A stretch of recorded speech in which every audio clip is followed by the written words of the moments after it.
H-Town, what's up? You know what time it is. It's time for the best 120 minutes of your day. The Chop Shop, the nation's number one urban sports talk show, and also your midday sports happy hour. Yours truly, Robert Hatter, alongside Jim Hicks, coming, and sometimes Chris Walker, coming to you live from Houston, Texas. But we're broadcasting all over the world via Facebook Live and YouTube Live. And it's Thursday. Wait a minute. It's Thursday, right? It's Baby Friday. Thursday is actually Thursday, but the Chop Shop is not aired on Friday, so we consider this our Friday, so we call it Baby Thursday. I don't know where it came from, but you know that's what we call it. But great day. Stormy day outside. Don't look good outside, but hey, guess what? We're gonna do it. We're gonna do it anyway. Let me recognize my starting five. These are the first five people who. So I mean, they get whatever they do, they are the first five people that sign up into the Chop Shop feed. And let me see who those people are today. That is Moody, all the way from Chicago, ladies and gentlemen, by the way. Kevin Lewis. Kevin, Kevin, I don't know where you are coming in from, but, you know, shout out to Kevin Lewis. Who else we got? John Newsom. We got Rod Wells. I know where he coming from. Hold up, we got somebody I'd never seen before. Jacob Wesley Jackson. What's up? Welcome, Jacob Wesley Jackson. Welcome to the Chop Shop, bro. Welcome to the Chop Shop, man. Hope that's your real name. And my sixth person of the day is Dale Griggs. But shout out to Wesley. You might have been here. I just never seen your name. And but it's Baby Friday, Wesley. See, that's why. And Wesley, I'm gonna tell you now. This Chop Shop is not a normal sports talk show. We dive into the world's messiest intersection. We sports and high school sports and pro sports and politics, the law, anything you can talk about. We get in this messy intersection and we talk about it. We talk about it, we debate about it, we argue about it, and then we get up and dust ourselves off and go out and try to do some things about it. So that's what the Chop Shop is about, Mr. Jackson. In case you didn't know, I mean it's gonna be a wild ride, but it's all in love. It's all in love. Craig Baham said, "Let's bring it." Jim Norris in the building. Mindy, how you doing? I hope Cam is doing okay. I prayed for him. Had my people pray for him. I even put him on the prayer list at church. Cameron College, he had a knee surgery yesterday. Let us know if he's all right. Let us know what's going on. Rod Wells, hey Rod. Hey Akisa. Lakers trash. Oh, let's not about talking about Lakers. I don't even like to talk about the Lakers no more. Y'all know I don't never like to beat up nobody when they are with. Oh, Houston working in that campo. Okay, Kevin. Shout out to Kevin Lewis too. I'd rather take the storm than the 9 degrees. I'd rather take a storm. Yeah. That is Moody got 9 degrees up there. Let me see where. Oh, that's Jay Jackson. Oh man, my bad. That's Jay Jackson. Okay, thank you, Jay. Okay. You know, man, y'all be switching these. Hey, listen to me, y'all. Y'all know who we are. So when you signing up to these new accounts and your burner accounts, you know, like we got some people, you know, and then they gonna say something crazy and think. Let me tell you something, man. I just want you know who we are, so we just want to know who you are, so we can converse with you. Karen, how you doing? Let me tell y'all something, y'all. I'm in a mixed bag today.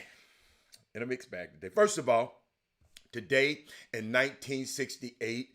The number 2 ranked Houston Cougars defeated the number one ranked UCLA Bruins 71-69 in the Houston Astrodome. Man, I saw the picture of the setup. I don't know if y'all ever seen it. The floor was in the middle, but they should have had people around the floor, but they had people in the stands away. I wish I could have brought that video. I had the picture. I just didn't put it up on the screen. I wanted y'all to see that. It was the first time the NCAA regular season game broadcast in prime time, and it paved the way for the modern term March Madness. So in TV coverage. So I just wanted to share that with y'all. I mean, I saw the floor. I wish I'm gonna find it. I'm gonna put it up there. Y'all got to see it. But it's unique day in history. And I want to ask y'all. I'm glad I got Karen them on here. What the hell is going on with the coach at Bel Air? A Hispanic coach gonna tell the little black boy, the little black young man, that man, you can in front of everybody, you can't play baseball with your hair like that, embarrassing this kid, and what's the hell is wrong with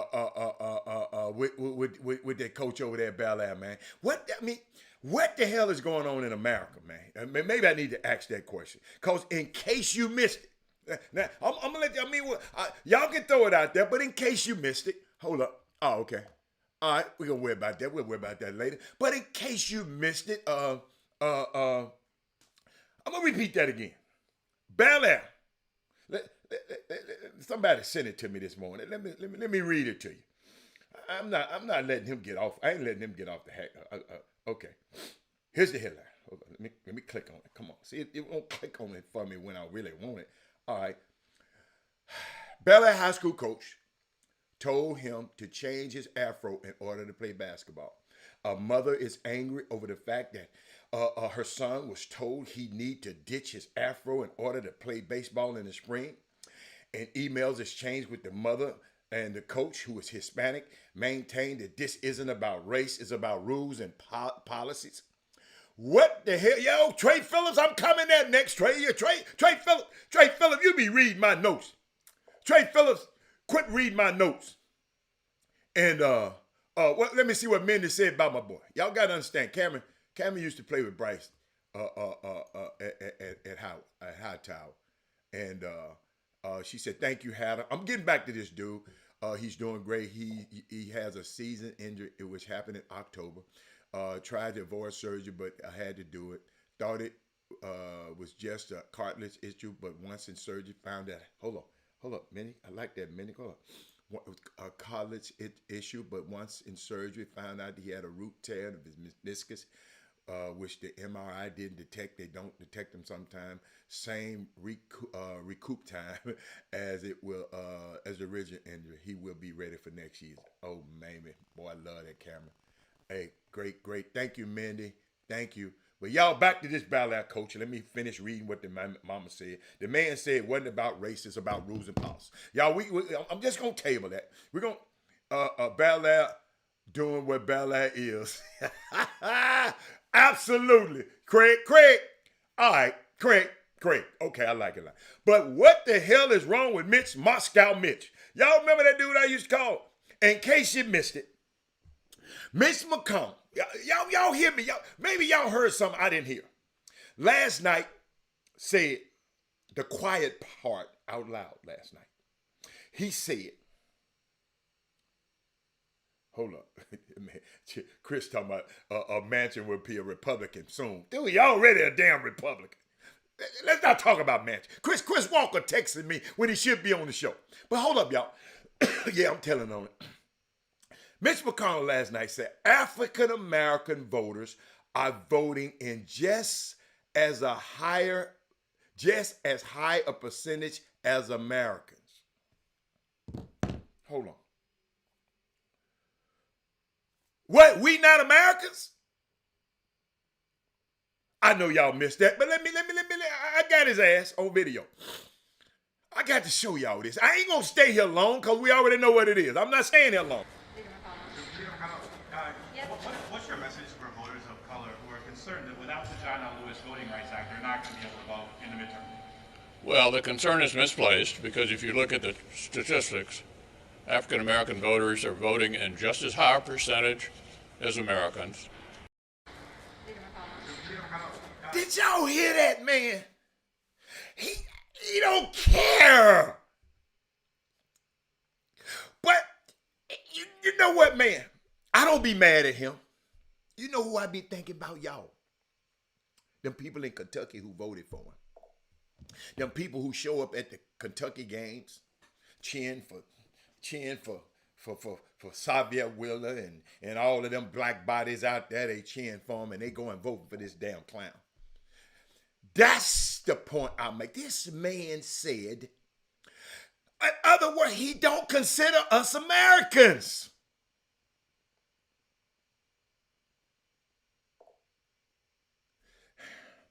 And y'all tell me, some of these clowns be out here talking about, man, my vote don't matter. Yes, your vote, you can vote this clown out of here.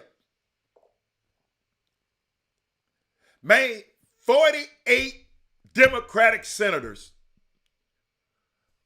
voted to end the filibuster so they can overturn this thing and get this John Lewis Voting Right Act in. Joe Manchin, Kristen Sinema,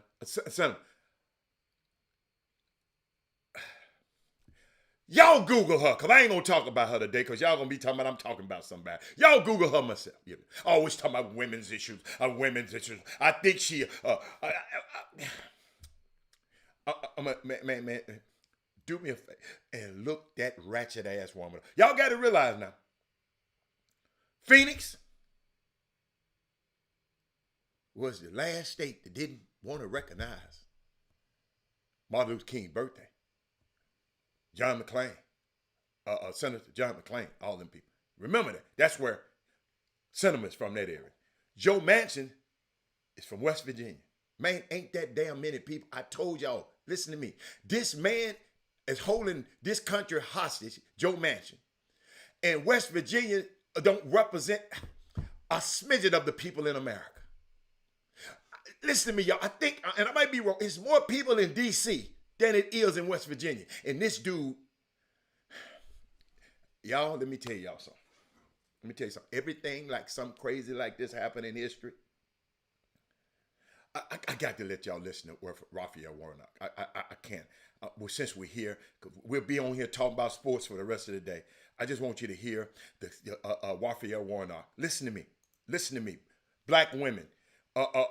Men, you listen to this. Let me show you something. Raphael Warnock would not been a senator of Georgia if it wasn't for these young women in the WNBA. He was going against Kelly Loeffler, millionaire, multi-millionaire, Loeffler, who had been appointed by the governor because her and her husband gave a lot of money because something happened to the governor, that seat before that. The same governor who Stacey Abrams really beat that cheated her out of the election, she was appointed by that governor. Show you how important this seat is. Give me your historical context here. So when he first ran against Kelly Loeffler, he was trending. His your trending rate or popularity rate was at 9%. Nobody knew who he was. Them girls start putting Warnock for senator on their dress and start getting out there, and Stacey Abrams went to work. Him and Jeff Ossoff won the first black senator ever from Georgia, the first Jewish senator ever from Georgia. They won this race. This woman had so much money. She told her campaign, I don't have time you to wait on me to raise no money.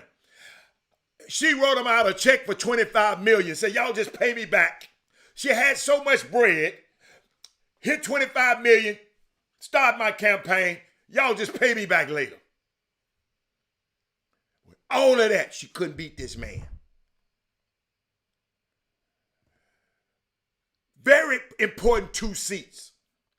But then we got 2 people are disguising as Democrats. Listen to me, man. I don't care about Democrat and Republican. I'm thinking about my interests. Let me tell you something. No matter what you say, Landon Norris, those people voted against our interests. I'm going to be able to vote. I got all my stuff together. I ain't talking about me. I'm not talking about you. I'm talking about the people who don't have you can't bring, listen, they got some laws on the books that if this thing didn't pass. So if hold on. If John Newsom is at the polling place and he passed by and give you some water, he can be fined or arrested. If he bring you some pizza cause you're hungry. What the hell is wrong with these people, man? This the kind of the laws that's on the tape. This law right here was going to override all of that bull crap. And these clowns on the Republic, and if you black ass Republicans, excuse my language, they vote against your interests too. And don't tell me about, well, I make money with the Republicans. Your ass making money now. It kills me when somebody, I'm a Republican. Y'all got to realize, man, I told y'all didn't want to go here. But sometimes y'all got to hear it here because you never hear it nowhere else. Hold up. Wait a minute. Let me get. It's just bless their soul. Excuse me, y'all. Let me cool down. I forgot my pastors in here today. I'm sorry. I'm sorry, Pastor. They be Pastor. Pastor, anger is an emotion too. Just like being happy is an emotion. It's an emotion. It's a part of us too. You just got to learn how. So yeah, I'm calming down right now, Pastor. Pastor, because for the last 6-7 years I've been on this show, all I've been talking about, let's vote, let's put ourselves in power, let's vote for our interests. Let's people vote for your interests.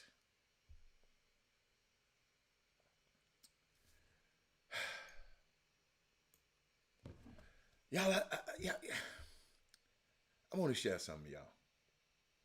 Y'all make sure everybody see and know what Mitch. Let's Google Mitch McConnell. You can send it to. I ain't got to send you no link on that one. But what I want these journalists to stop. You know, the guy got mad at me because I was talking about the media versus the owners. But I want the journalists to stop calling the failure to pass the voting rights bill a major setback for the Democrats. Because that's what they're saying. It's a major setback for democracy. Don't be listening to these damn talking heads on here who get paid to say whatever they want to say so it can seep into your psyche. It's not a setback for the Democrats. It's a setback for democracy.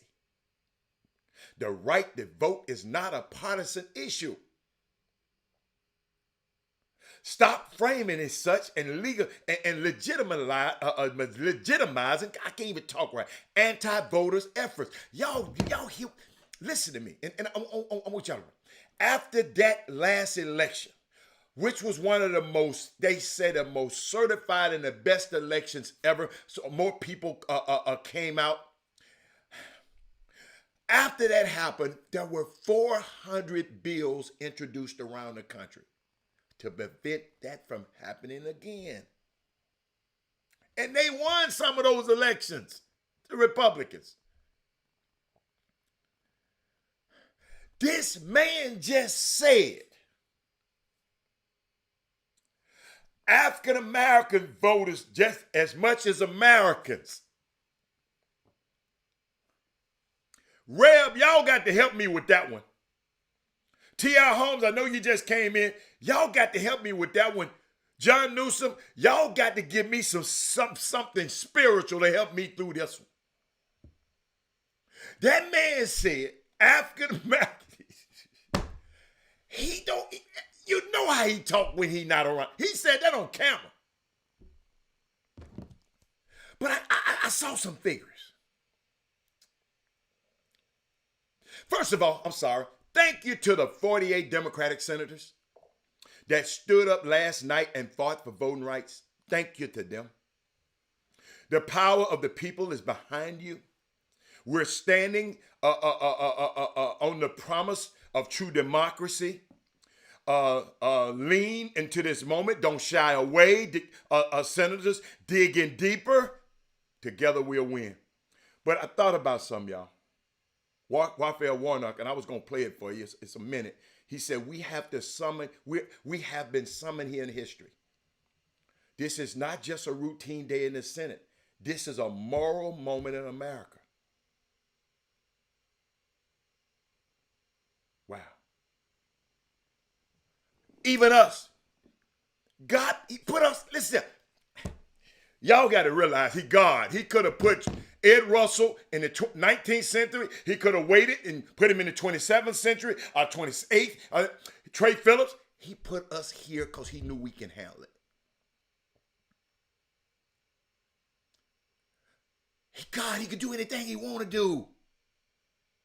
It's a reason for us to be, it wasn't no chop shop 100 years ago. It wasn't no chop shop 8 years ago. It's a reason we got this platform. Let me help y'all. Let me just give y'all some numbers. The 48 senators who voted to reform the filibuster represent, help me with this, 182 million Americans, 55% of the U.S.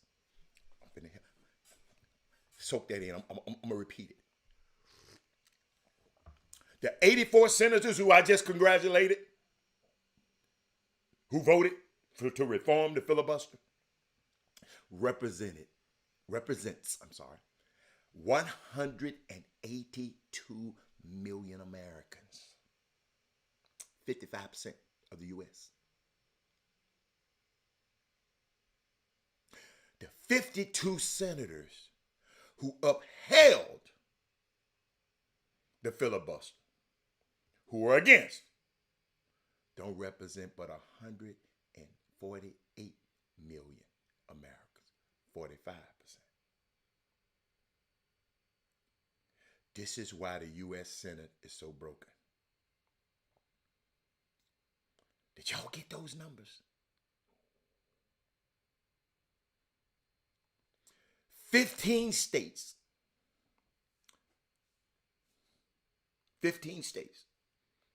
with 38 million people elected 30 Republican senators. 30. Y'all got to realize it ain't but 100. 2 for each state. 15 states who don't represent but 38 million people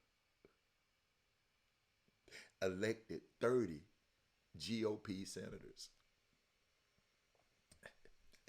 Y'all listen to these numbers. 38 million. Y'all listen and follow me.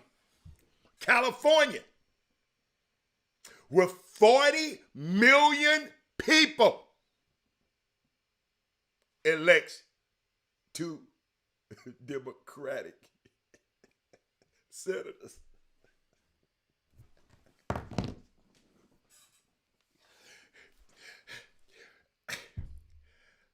Somebody got to talk to me, man. Somebody got to talk me off this ledge over here. Landon, I ain't want to hear that mess right now. I ain't talking about that mess you talking about right now. Listen to what I just said. Address this when I'm talking about Landon. Landon, don't have your own agenda today. You usually have your own. I let you have your own agenda, but speak to what I'm talking about, Landon, right now. Okay? Okay. 15 states with 38 million people elected 30 GOP senators. That's what I'm trying to address right now, Landon.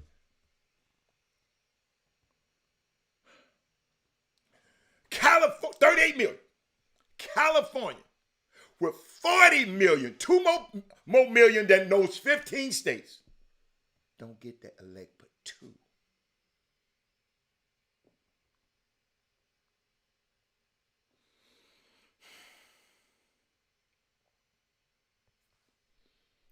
The Senate is messed up, man.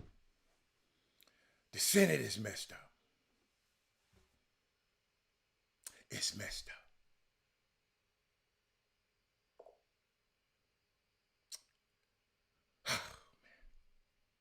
Man, it's crazy. Man, I'm just sitting there. I didn't want to go here. And y'all be dragging me up. Y'all be dragging me in this mess. Because I saw some. I saw some, y'all. Dog. West Virginia? A dude from West Virginia and a girl from Phoenix is holding this thing up. Two up. All them two had to do is say, I'm with this thing. And then Kamala would have came down there because she got to decide and vote. Check it. We have the John Lewis Voting Rights Act. But what we got to do, y'all, we just got to get creative. We got to find those people who are at risk, listen to me, and can't vote and ain't got this ID. We got to get we got to get them their information. And guess what? We can't hold up, because I don't want nobody to go to jail. Bring your backpack. Do like Gary Carter. Bring your backpack full of water and your pizza and everything else in the backpack, because we can't give you none. Y'all, I told y'all a long time ago, everybody your color ain't that your kind. I always talk about we need to support black people, but let me tell you something. Make sure that black person, whoever you support it, make sure they know what the hell they doing. Because we got to do this thing with a sense of excellence, man. We got to quit just rewarding mediocrity. If these people are giving mediocrity, if this show is mediocre, don't watch it no damn more. If it's mediocre, don't watch it no more. We got to, everything we do. Derek Johnson, whatever you do, you got to do it with excellence. Dr. Newsom, whatever you're doing in your life, you got to do it with excellence, man. We got to be excellent in what we do. So when people look at our brand, they say, oh, that's that brand. It's a good brand. We got to quit. Y'all, I told y'all 2022. Hey, man. I know, man. Y'all talking about Manchin and Sinema. They've been doing the same thing over and over. And for people, and what they say, if people show you who they are, no, the Senate's not rigged. It's not rigged. It's been this way. It's been this way for years. It's just outdated. It's not rigged. Anytime you're dealing with people, anything can happen, man. What if you know what I did learn? This is what I learned, Seneca and John Lucas, and what Landon. Landon, this is what Landon, do this. Landon, do me a favor and comment on this for me. Those 50 Republican senators, they didn't budge.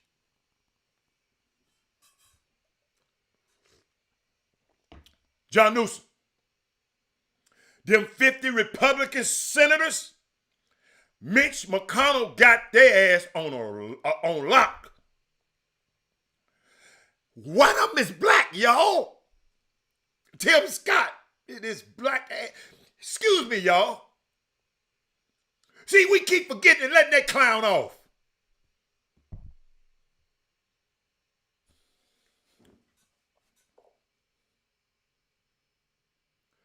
Tim Scott.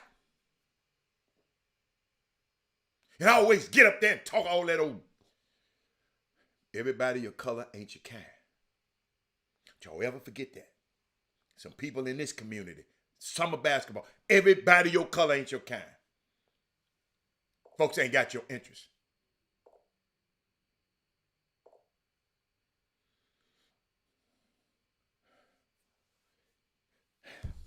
Let me change. You know what? I'm going to take a break. And I'm going to come back. Coach, let me tell y'all something. Y'all got to understand, man. I'm so passionate. Share the show. I ain't told y'all to do that today. I'm so passionate about that. I think about Tim Scott. I think about, what's the girl's name? Candace Owens. Them folks. If you go to Fox, they got a lot of them on there. I don't know how these people sleep at night, man. I just don't know how they sleep at night. So John Newsom, Ed Russell, we got to, if them the rules that they giving us now and we can't do nothing about it, we got to figure out a way to play within those rules and still win. Okay? Chop, chop. We'll be back in a minute, man. Hold on, let me find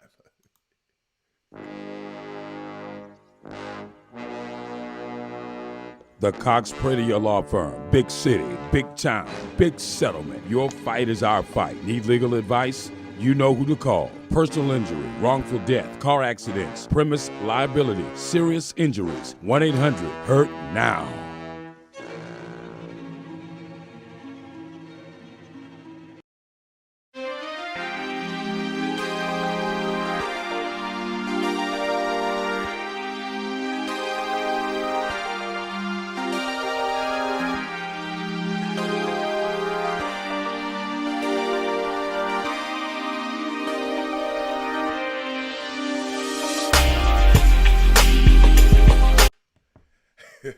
Welcome back, man. Y'all, hey, I'm serious, y'all. I just wish I could just take y'all through the maze that's going on through my mind, but it's some stuff that I got to research a little bit more before I talk about it on air, because you remember, once I got it on wax, it's on wax. And I want to be correct with it. I want to be, y'all know me, you know. I'm trying to be, it's just some things, the facts that I give you, I try to vet them in several sources. I mean, when people send me, I know one person that's on the feed right now, he'll send me some information. And first thing I ask him, where did you get this? I got you, Landon. Our community has been boxed into a political category agenda, and we see it, yeah, cognitive deficits, yes, distances.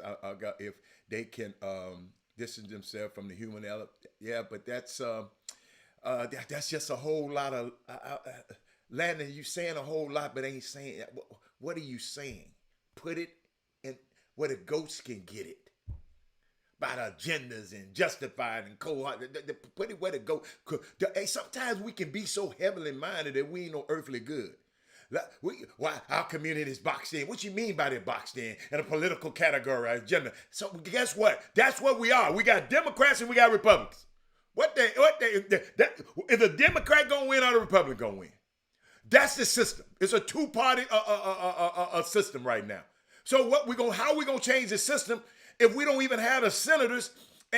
They change the systems. We got to get some Raphael Warnock's up there. I got to play him. I think I put him in there. Hold on. Yeah. Madam Vice President. The senator from Georgia. Thank you, Madam Vice President. We have been summoned here by history. This is not just another routine day in the Senate. This is a moral moment in America. And I recall the words of that great American patriot and prophet, Martin Luther King Jr., whose birthday all of us just observed. As he agonized over the difficulty and complexity of that moral moment, Dr. King said, "History has thrust something upon me from which I cannot turn away." We have been summoned here. All of us. We cannot turn away.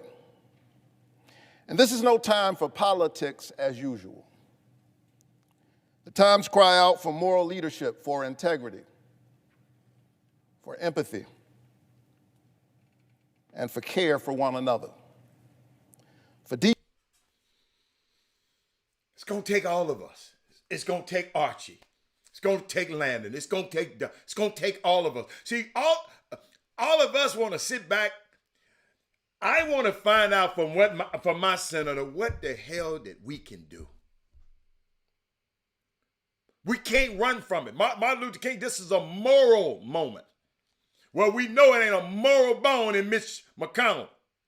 This is the same guy when Obama won. See, y'all got me here. When Obama won, he sat in a cafe with John Boehner and the rest of them. We just got to make sure this N-word is a one-term president. Hold on. Let's see what we can do to move this country forward. They didn't say that. let's make sure this N-word is a one-term president. That's what their only aim was. Because with him in there, Mitch McConnell, y'all, if y'all know anything, I know about Mitch McConnell. Mitch McConnell want to be the one who appoint. He was the one, them three judges on the Supreme Court, y'all still ain't figured this stuff out yet? Because hold up, that 45 appointed those three guys at the behest of Mitch McConnell. One of them, they did it so quick, we didn't even know how. With the girl, oh, they did her so quick. And then they stopped Obama. They stopped Obama from his nomination because he was headed out of office. But the clown was headed out of office. They let him know. He got impeached and they let him nominate. Those three judges, right? So any of this stuff we get to arguing in court, okay? Now let me help y'all. Let me bring it to. I didn't want to go here, but share the show.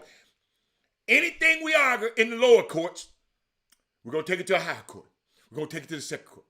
If it comes to the Supreme Court, they got a 6-3 edge on us, y'all, because of those three judges that 45 nominated. And once the Supreme Court says it, let me repeat that in case you missed this history lesson in school. When the Supreme Court says it, it ain't no other court. It's over. It's over. I was talking about those three seats over the show, over the course of this, the Chop Shop, and I was talking about the Supreme Court, and y'all was talking about, well, that don't matter. It don't matter to me. It don't matter. Let them get to arguing about this voting stuff in court, in this state, in this state. They're going to keep going up to the higher courts. They just overturned another of the abortion, Roe versus Wade. The abortion legislation, the abortion laws. I remember people was talking about Hillary Clinton. Some of my ignorant ass friends, yeah, I'm talking to them. Man, it's the lesser of two evils. I either get her, she ain't no good. She had Benghazi, and they don't even know what the hell happened in Benghazi. Where her emails at? Ain't nobody talking about the emails no more. But I just don't see, I can't vote for her, Bill Clinton. Let me tell you something. I don't care how bad Hillary Clinton was. She wasn't going to appoint them three. In that election, y'all, we lost. We impeached this guy twice.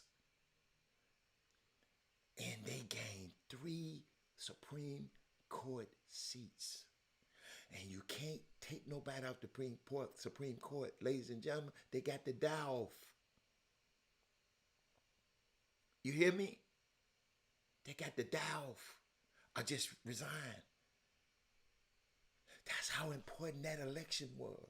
When y'all was so casual, I can't vote for her. I can't vote for no woman. Oh, you chauvinistic ass dude. I can't vote for no woman. That's how important that election was, ladies and gentlemen. But I'm done with that. I'm done with that. I'm done. Lord, let me be done. Because I'll go into a civics class with y'all. But guess what, y'all? I saw something, and I'm glad y'all here. I wish we had more, but I'm glad y'all here. Let's talk about, I saw something I want to share with y'all. I saw a lot the rankings. You know, the national rankings came out, you know? And I want to shout out to these guys because I didn't get a chance to do it yesterday. I want to shout a lot of them from Dallas. And I know sometimes people, let me tell you something. I'm shouting out for all these kids because I don't cover Houston basketball. I don't. I got the the Chop Shop, and it's a national show. Jimmy covers Houston basketball. I don't. But Coach Mark Sue said something about this rankings. He said, I've read so much chatter about the recent rankings within the last 24 hours.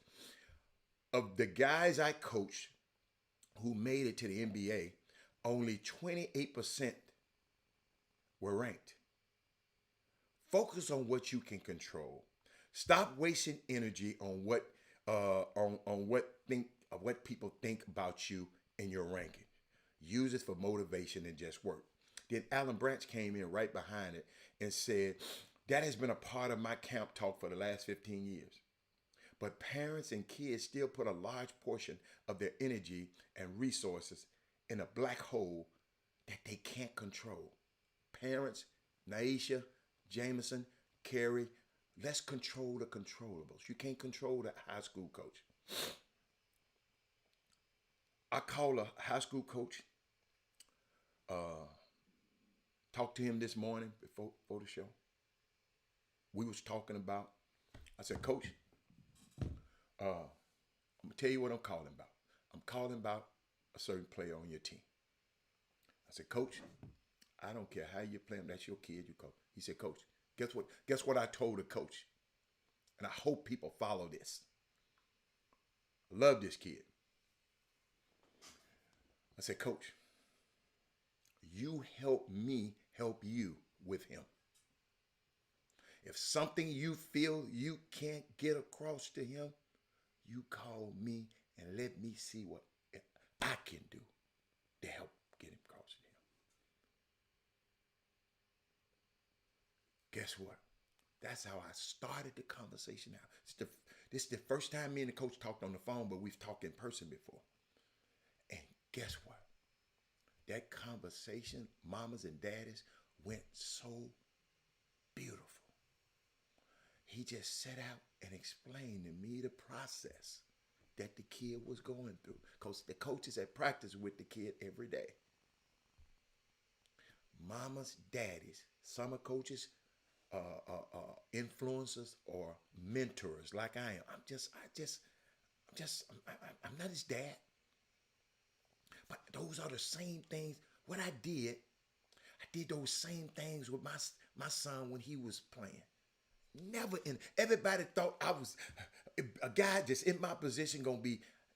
If you ever talk to Coach Dion Williams over there at Westside, Daryl Anderson, I never called him in for a meeting. I never asked him for anything. Everybody talking about, yeah, because your son played. No, it's a lot of things I didn't like, but it wasn't my damn team.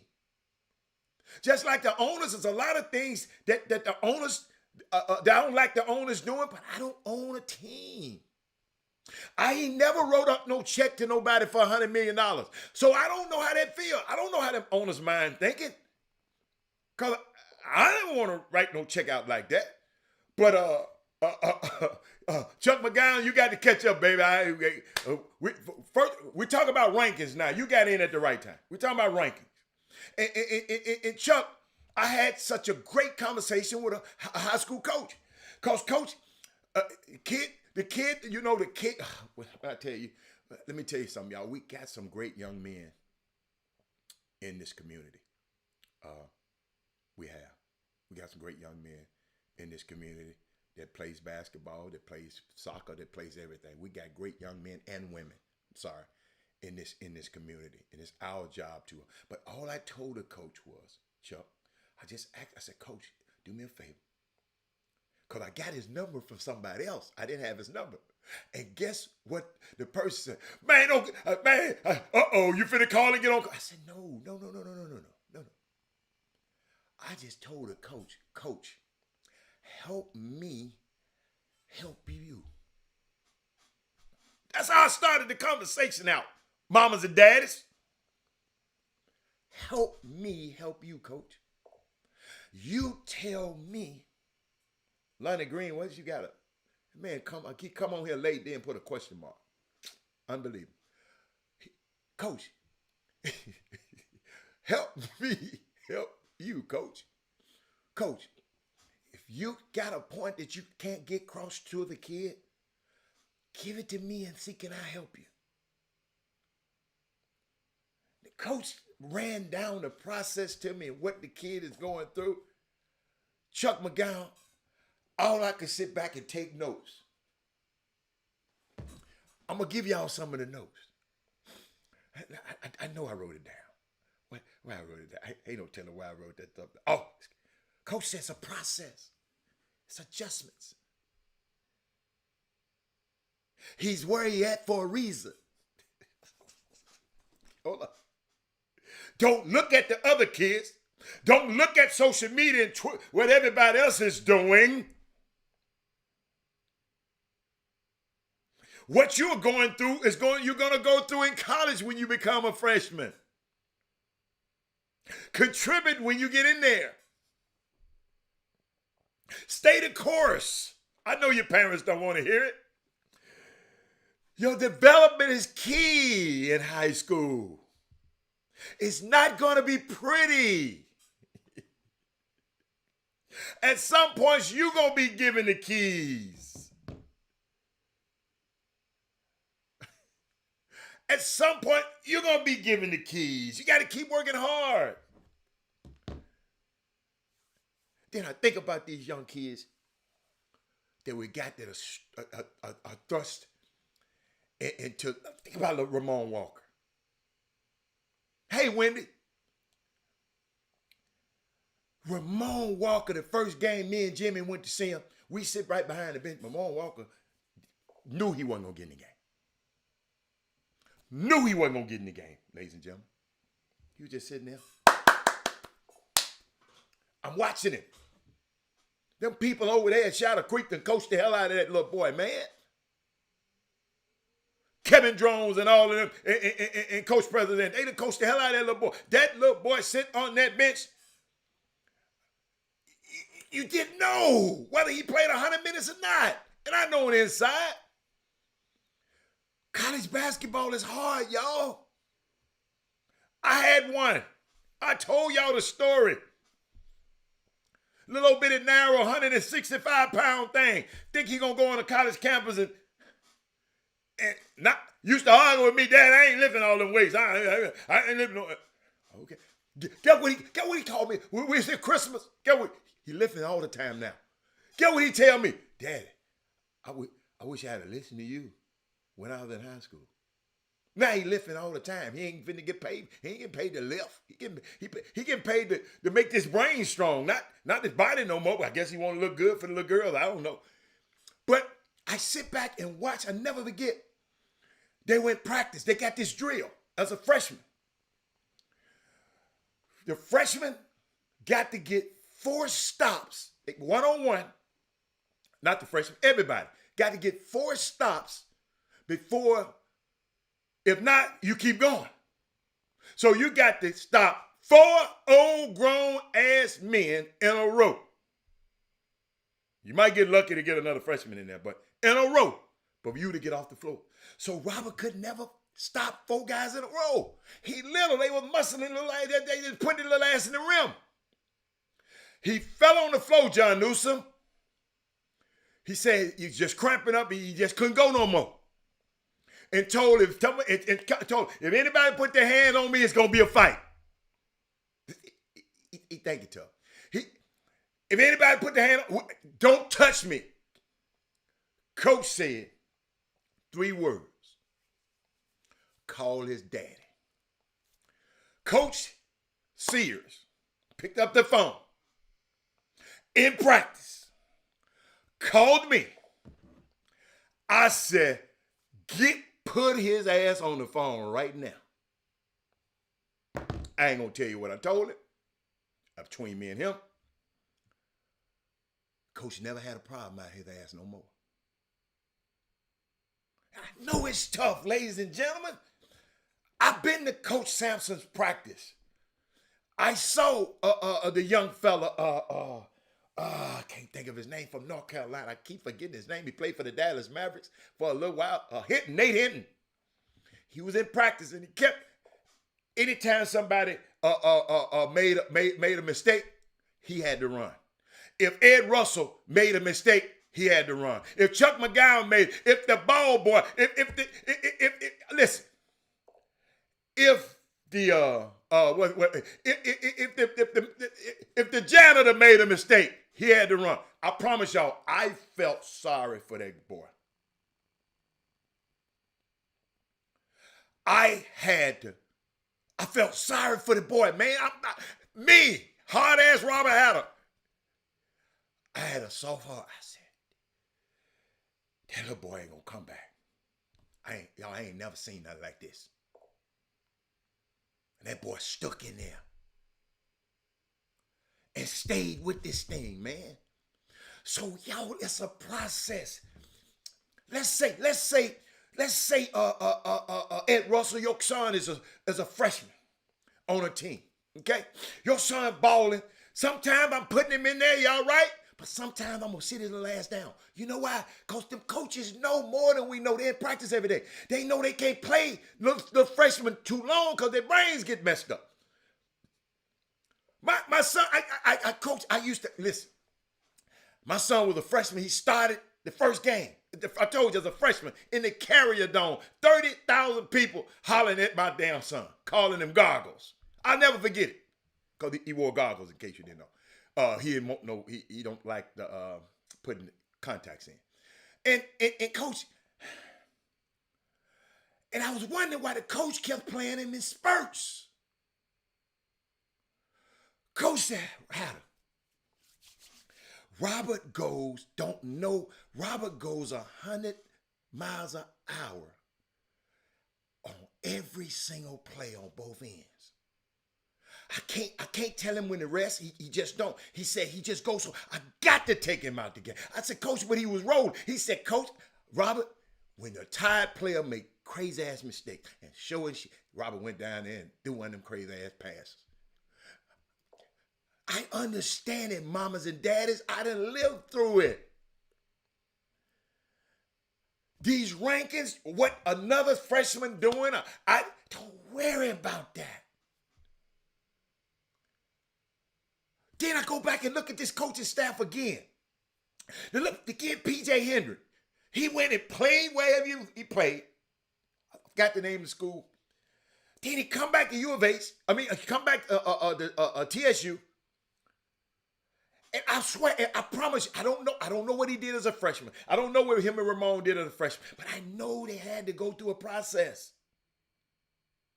L.J. Cryer had more points than most players in Texas history. He went to a situation. No, he was not happy. Let's not get that right. But he had people like me around him. It matters who around your damn son, mamas and daddies. It matters. No, that kid was not happy. Y'all got a surprise guest that popped in here on me. But I know he wasn't happy. Did y'all see the game the other night? When he was stressed and needed him the most on the road because the starting point guard got hurt. He had a career high.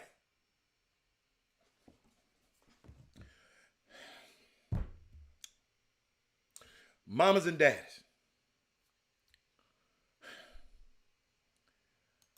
These rankings, I love them. Hey, Chris Walker, how you doing? These rankings, I love it. And everybody talk about. Let me tell you something. Shout out to my people in Dallas. I got to shout out these young kids. Because I don't care if don't nobody else do it. Robert Hatter, you just got to hold up a minute, Chris. Because I'm sitting there watching this stuff that these kids doing in Dallas.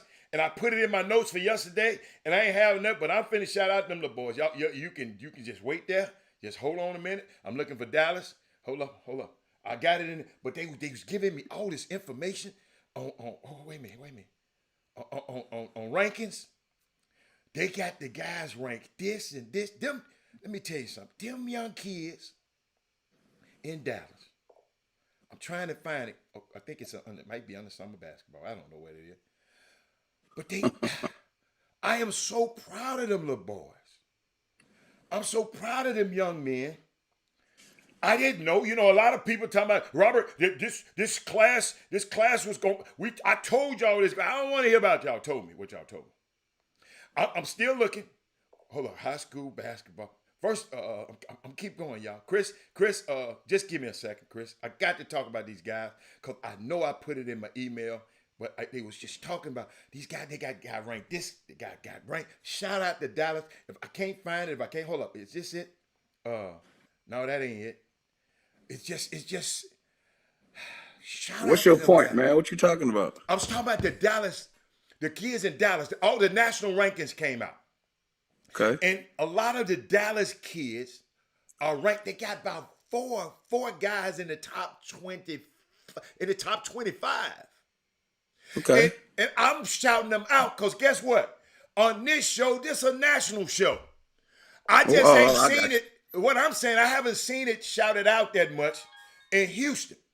But guess what? I'm gonna shout them out. I wish when I get this information, hey, let me tell you, I'm gonna shout them out. Cause hey, Dallas, man, I'm proud. I don't know how it happened. Cause I wish some of you guys I thought rankings don't mean anything. yeah, We changed our tune on that? It means something to the kids. Oh yeah, absolutely. It means something to them kids, man. I thought that was your thing. My bad. No, but what I said was because somebody else is ranked, you can't be focused on. Well, see what it is, Chris. What I saw and what I was talking about. My topic was in the beginning before you just came on at the last minute. I talked to a college coach. I know. I talked to a high school coach, and he was just explaining to me a process that these young kids got to go through. Okay. He was just saying they can't look at what other people are ranked. They can't look at where other people are ranked. You can't look what other people are putting on Twitter and on social media. You got to stay your course and do what's best for you. And Okay. the little kid, and guess what? First time I ever called a high school coach. All I told the coach was, I asked him, I said, Coach, tell me what I can do to help you help him. That's what I asked the coach. About what? Getting Because recruited? About the what? kid sometimes the kid don't understand. He's young. He don't understand. Sometimes I'm playing in big games and sometimes I don't. Sometimes he going in it. I just told the kid it's a process. So I just asked the coach to help me help him. So I can relay it to the kid, because evidently the coach ain't relaying it to him good enough because he's telling me about it. So guess what? I'm relaying the message to the kid that enforcing what the coach has told me. So that's what I did yesterday, Chris. I mean, it happened this morning. And, So you finally did something. So what you're saying is you finally did something productive. That's what you're saying. Is that what you're saying? You know finally what? did something productive. You know what? On that note, I'm finna bring Jim in here. Because I'm not finna, hey, Oh, hold on, I'm finna go. Oh. Coach, guess what? What that little dude name? Because I'm living my best life, and I'm not going back and forth with you people. And he didn't say it like that. Oh. What's up, Jim? What's up, Jim? Top Jimmy, of the you hour, done baby. muted Top of the yourself, hour. man. We on the back nine of the Chop Shop. Jimmy, you Baby done muted Friday yourself. is going out. We can't hear Jimmy. I can hear. Oh, I hear. Yeah. okay, come on. Yeah. Come on. Good. Yeah. What's going on, guys? Hey, top of the hour. I see Rob Veazey back in the saddle on the Chop Shop. I see you, Rob Veazey. And I guess he listened to, of course, the new rankings on ESPN was out earlier this week. And every year, y'all tickle me to death, man. Know why? Because each year, each quarter, when national rankings are updated, it seems like so many of y'all act like it's the first time y'all ever seen rankings and you don't know what's about to happen. And my thing, I tell you guys the same old thing I've been telling you for months. Somebody is misleading you. Somebody is making some of you people that if you played with a certain teams or if you played in certain schedule or we going here and there and this is where we're going to get exposure. We got this. We playing against all these top ranked teams in the country. How's that working out for you now? How's it working out? I mean, I can just call Paul Bencardi for you if you want me to, but you still got No, and I can help you out. And Chris, I can just call Paul right now. Hey, Chris. hey, Jimmy, I got a question. Chris, because Chris brought up some, with his sarcastic behind. Jimmy, I got you, Chris. Chris, I forgot. I read a tweet from a college coach and Alan Branch. This what started this conversation. Hold on. Ooh. I've read so much Mark Sue said, I read so much chatter about the recent rankings in the last 24 hours. Of the guys I've coached who made it to the NBA, only 28% were ranked.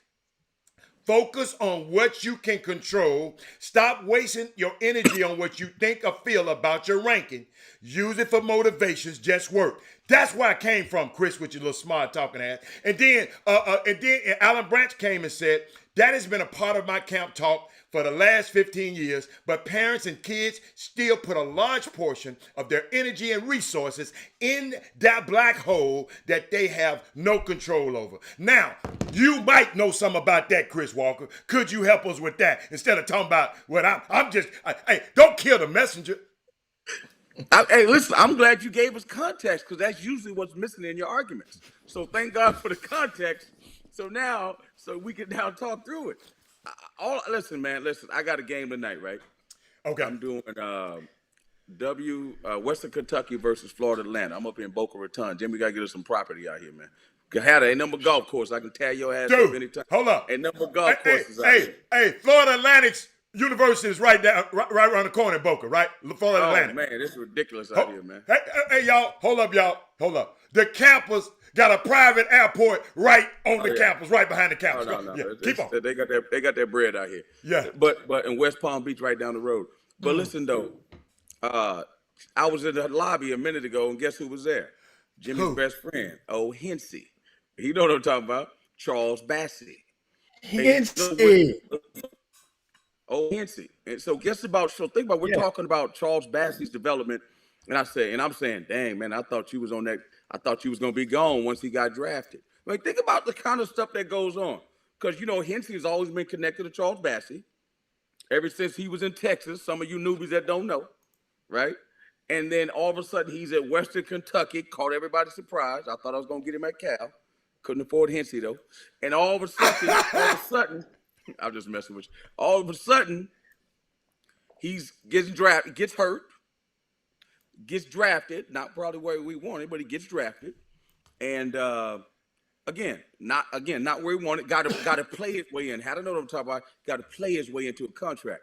So Hensey, who I thought was gonna be like his guy, on salary with him, can't leave. He can't make enough money. Still working at West, but he still make a couple $100,000 at West Kentucky. He got a little job. No. I'm talking about the kid ain't making enough money to support both of them. The kid got to play his way into a contract. Yeah. So what I'm saying is, this kid was hyped up like you would not believe. Jimmy knows this. Man said, this kid was the second coming. Jimmy knows this, right? And people don't understand. If the rule applies to his ass, what do you think that rule gonna be like if you're not a dude that's on that level, that's hyped like that, or a kid who was supposed to be a phenom, was a good player, could have had a better motor, had the size, had the intangibles, but when you get to, I wish they haven't done it yet. I'm gonna skip around for a second. They need basketball hard knocks. See, that's the one that they're missing. They got football hard knocks. They need it. What they need it for? They need to see inside what goes on. You know that. You don't need to see inside of everything. You don't have to sensationalize everything, Chris. Can I make my damn point, Robert? I apologize. The best part of Hard Knocks is when they have to go in and talk to that coach or that GM, and they say, "We letting you go," and everybody look at that lot empty. Or they hang out when they show the stories where they got the daughters and they playing with his Rubik's Cubes, or they playing dominoes, and the next thing you know, they got to pare that roster down, and he gone with the win. You see what I'm saying, T-Sheet? I got you. That's the part in basketball that we're missing. You mentioned the word sensationalizing. That's what's happening in basketball when you look at ESPN rankings, or you look at, he played in McDonald's game, he played for USA Basketball. And quadruple so. When you think about it. I was just talking to a coach, two coaches there. I talked to the Creighton coach and West Kentucky coach, and we talked about the transfer portal. And I said, listen, man, you know what coaching is now? Coddle with care. It's not coaching with care, it's coddle with care. Because I'm telling you, you're on a slippery slope with these kids now, in these parents because the minute the dude don't play, the minute a dude, something doesn't happen, or you color outside the line and you yell and scream at him the wrong way, the first thing they want to do is threaten you with the transfer portal. But how many coaches threaten a kid when he go out there and throw up a donut or 2 points and say, well, look, I'm going to take your scholarship? What if the coaches act like the kids and the parents act? The coaches do say, I'm going to set your ass on that bench. They say that. They'll say that, but they don't say your scholarship going to be gone. Well, Because what the coach says, I'm out of here. Well, that's the kids' only power. Kids say I'm out. But that's the kids. That's the kids' only power. The coach have more power than the kid. Really? Yes. Kids leave it can wreck a program. I understand, but that's their only power, Chris. You talking about the coach don't say we'll leave you. The coach don't have to say that. All he got to do is threaten him, I'm going to set you down there until you quit. Well, he's not going to. I got you on that. But I wouldn't say that's the only kid's power. Kid got another power, too. How about be good? That's a power. How about actually be productive? But no, they're probably good. They're just not better than the guys in front of him. Oh, that's another way of looking at it. That's another way. So wait your turn, like they do at Baylor. Yeah. L.J. Cryer sat his ass on that bench last year. Yeah. Yeah. On that bench. James Akinjo don't play. James Akinjo don't play. Everybody, he going to West Virginia. They gonna lose. He get 25. How about this? Career high. Yeah. Guess who else had a career high? Matthew? Wow. So think about this. So when they lost those 2 games, we sit at Seth Davis, Clark Kellogg. We like, what's wrong with Baylor? I said, I'm sitting in the corner all quiet. What you say? Well, I don't want Tang them to get mad at me. I don't want Brooks or whatever. But could it be that the dude that's transferred like 100 times, maybe he the issue? I don't know. I'm speculating. Now I trust they're gonna get it done. And they're not going to win every game. So you can't like have a 5-on-5 every time Baylor loses a game. No. And all of a sudden, and again, But Pete Nance, who plays for Northwestern, doesn't play. Northwestern goes on the road and beats number 10 Michigan State. Arkansas, without the coach, crazy man, goes on the road and beats LSU. So Baylor goes on the road and beats Bobby Huggins without a Akinjo, but 2 guys got their career highs when ball bouncer ain't in there. Wait a minute. So hold on. now I ain't never did this for you, Chris.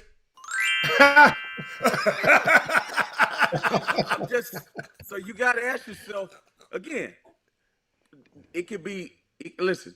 I'm just telling you right now. We don't know what it is, and I hate to chop up. I'm not gonna go against Scott Drew because No. What he doing. Scott Drew get one more chip here in the Hall of Fame. So you know we all love Tang and we love Brooks. So I'm not doing that. All I'm saying is, hey man, we are media people, and that's what we do. We sit there and look at,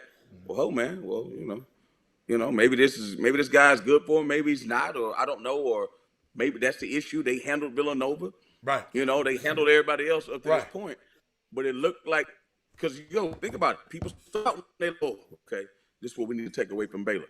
To James Akinjo's defense, he was hurt last game, but he still scored 20. He's played 28 minutes. Yeah. They didn't let him play. Right. Look what happened. Right. Matt Meyer got his career. Matt Meyer I thought Matt Meyer was going to be a pro, no question. And this year, you ain't heard his name.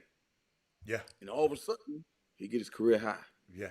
L.J. Cryer get his career high. So to your point about rankings, right? Yes, sir. L.J. Cryer, I don't know if he's on anybody's list or whatever, but if you're a dude at the number 5 team in the country and you scored 25 points, you must be a player. I don't know if you're a pro. Right. But you got to be a player. Right. Right. Yeah. So, and I don't know where LJ wasn't a McDonald's All-American, nothing like that. No, and but he was, yeah. It all comes down to fit. Right. You got to go where you're fit. I had a kid from Houston. I'm not going to say his name. So I still help kids with their recruiting process. All you got to do is ask me. Guys, if all y'all know, all you got to do, I tell Jimmy all the time, I don't help people. I have no time to do anything. But if you ask me, I will help you with your recruiting process. Now, all my just was, It's just that simple. It's just that simple. Gotta ask. That's just what it comes down to. So, even though I got this mega mind dome when it comes to recruiting, people still look at me. Even though Jimmy been in the game for a long time, people still look at him. Hatter, you know everything about getting contracts, and it don't matter. They still look at you. Right. Right. They still go like, okay, Hatter, Okay. you might be right, but Oh, you just did look that a like long Kevin time Hart, ago. like Kevin Hart, you know, that's what they Yeah. do Right. It's okay. until it don't work. Until it don't work out, and guess what happens after that? They call me They don't have then. a gut. They may call you, but they can't call me because I done blocked them at that point. Because they ain't no reason. What you calling me for? What you calling me for? I let them call me, Chris. I let them call. Well, you're a better man than I, because I know, have time. co- I want to talk to the people that actually listen. You know why I let them don't call have me, to- Chris? Because I Why? want to let them know I was pure in the process when I was trying to represent you. When I was I was telling you the truth. So if I say I was gonna mess with you, that's how I am, Chris. It's just different. But I mean, if you were pure in the process anyway when you talk to them. I know, They but should've- when it didn't work out for them, they should have. Yeah, but guess cause it don't. I know stuff don't work out. But we got some questions on this thing. But Jimmy, before we go any further, early on I said something, and I wanted to shout out to these guys from Dallas: Keontae George, Jordan Walsh, Cason Wallace, Arterio Morris, and Anthony Black. They had 5 players in the top 25, and I just wanted to shout out to those guys. Shout out to y'all. Houston, we coming back. We're going to do this again, too. But shout out to those guys in Dallas, man. Great job for what you're doing. So I didn't want another second. I know I had it in my notes. I put it under the wrong damn thing. That's why it took me so long to find it. But, Jimmy, you saw some questions up here. Let's tackle some of these questions. Let's get at it right now. What you see? Yeah, and Chris, we'll toss it straight to you. You would break it down for the viewers. And Rob Veazey asked, is Greg Brown in the same boat with Charles Bassey, as you just described? Yes. I mean, I'm not a great. I mean, listen, man. Listen. I you know what? I don't have to be nice. I'm just being real. Okay. Greg Brown, I thought should have gone straight to the G League. So people got to understand something. And that's why rankings is something that you got to understand. Rankings is something for us. Jimmy makes a point. I rank you based on what you do now. What your potential now. I don't know what you're going to be. I can't rank you based on that. Right. Absolutely. Now, you shouldn't be paying me for that to Right. project. You need to project with your own eyes. I'm telling you what he is right now. Okay. It's my opinion. So if you look at Greg Johnson as an athlete, you'd be like, oh man, 6'8", this guy do all that, athletic right now.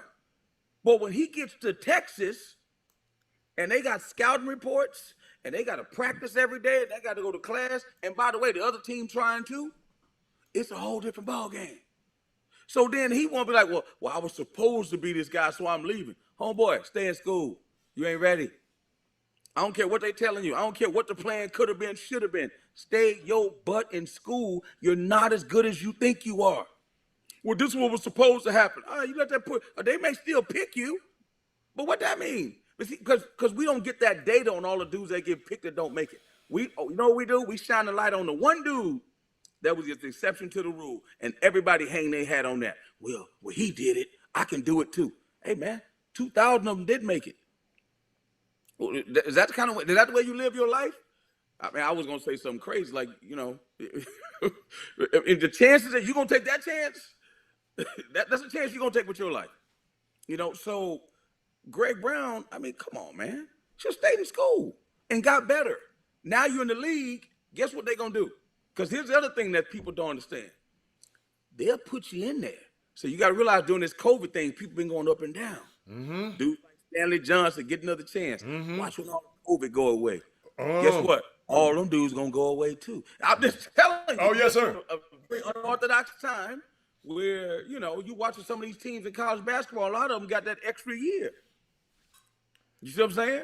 The seniors can come back and play another year. And Chris, over a record number of NBA players have played this year, because it's 100 and some more players than played that would have never played. 100 and some more that would have never played an NBA game. And it's called 2 words: fool's gold.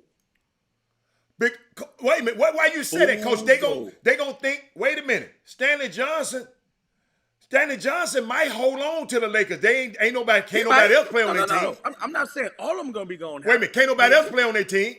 Relax. My guy gonna be leading the league in scoring soon. So Okay, relax come on that. I'm sorry. I shouldn't have- They benched Russell. They benched Russell Westbrook last night. They find your boy today. Who they find? Kyrie? No.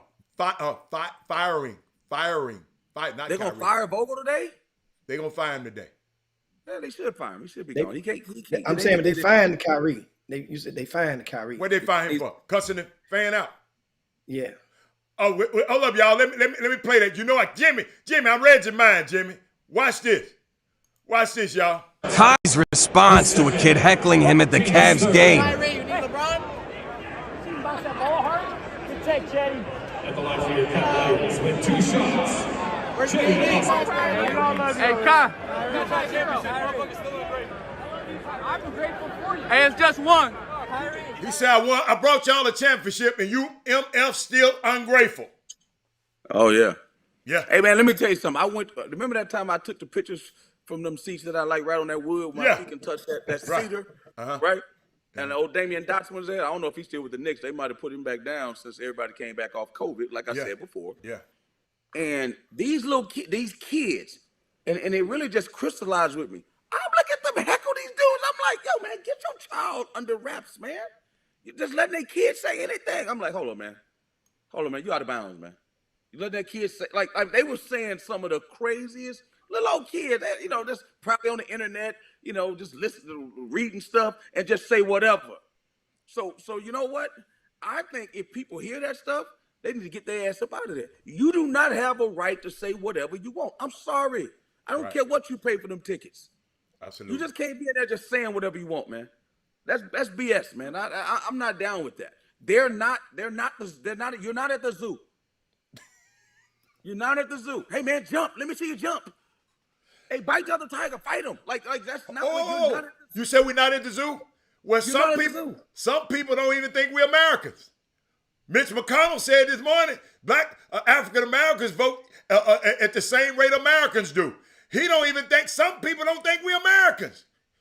So you might be right. You might be onto something there, but keep going. I don't want anyone going to that situation. No. I don't even want to that buffoonery, to that circus. I don't even want to go there. You said zoo. When you said zoo, that made me remind me of that. I got you. And my point is, again, to throw it back to Jimmy and Rankins or whatever, or Greg Brown, is that it is fool's gold. Like, think about it. Every parent who got a kid that's any good, oh my God. Based on their situation, what do you want to do, son? I want to play in the NBA, mama. I want to play in the NFL. And they put everything into it. Hey, look. If I put them numbers in front of them, they just like, not my child. Hey, Corey might have a point. Corey said Greg Brown signed a 3-year. I ain't seen it, y'all. This Corey putting this up there. I didn't put this up there.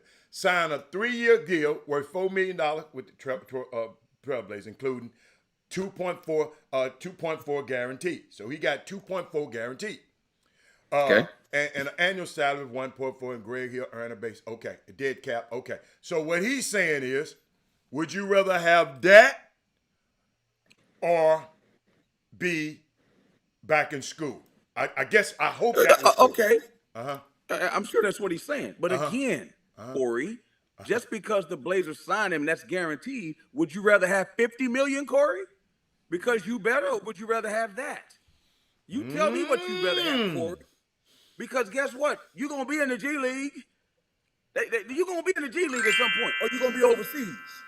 So the goal, I tell guys all the time, the story I was gonna tell you about this one kid, I was trying to steer him to a school. Say, listen, man, I talk to GMs, I talk to scouts. It's not gonna happen where you're going. Go over here. Nah, man, I'm gonna prove it. Son. You can't prove it, they're not gonna let you prove. Do you understand that? Wow. They're not gonna let you prove it. Wow. Well, I'm gonna show them. They're not gonna let you prove it, bruh. They're not gonna play your head to that guy. You're not gonna get a chance. So go over here. They go to the other place, and just like I said, what I tell you. You know what the kids say now? You know what the kids say now? Oh, but you can't say nothing. It's gonna be all right. It's gonna be no, man. That wasn't a plan because I told you. You know what I'm saying? I would tell. So look at Corey. He would never get $50 million. What? How the hell you know, Corey? That's not true. That's not true, Corey. That's not true. You know? And you understand? Greg Brown. I mean, Some people Please. take a gamble on themselves. Others are ready to cash out at certain times. We all take different types of gambles on ourselves. His gamble was, remember, he came back the extra year, Chris, in favor of him. So he tried it that extra year. Remember, you're in a situation where a coach is on the hot seat at University of Texas. That was Shaka Smart.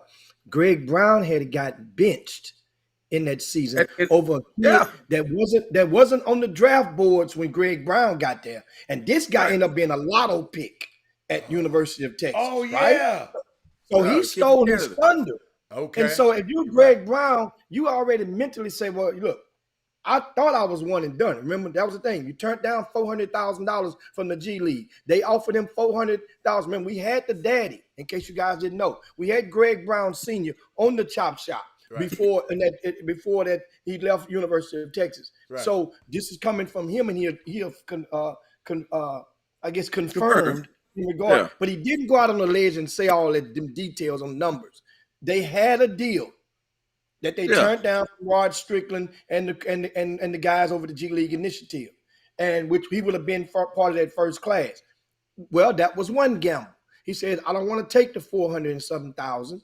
Remember, there was no name, image, likeness stuff going on as well. He said, I don't want to take that. So I don't know, something going on with this stuff. Okay, now, so he turns that down, goes back.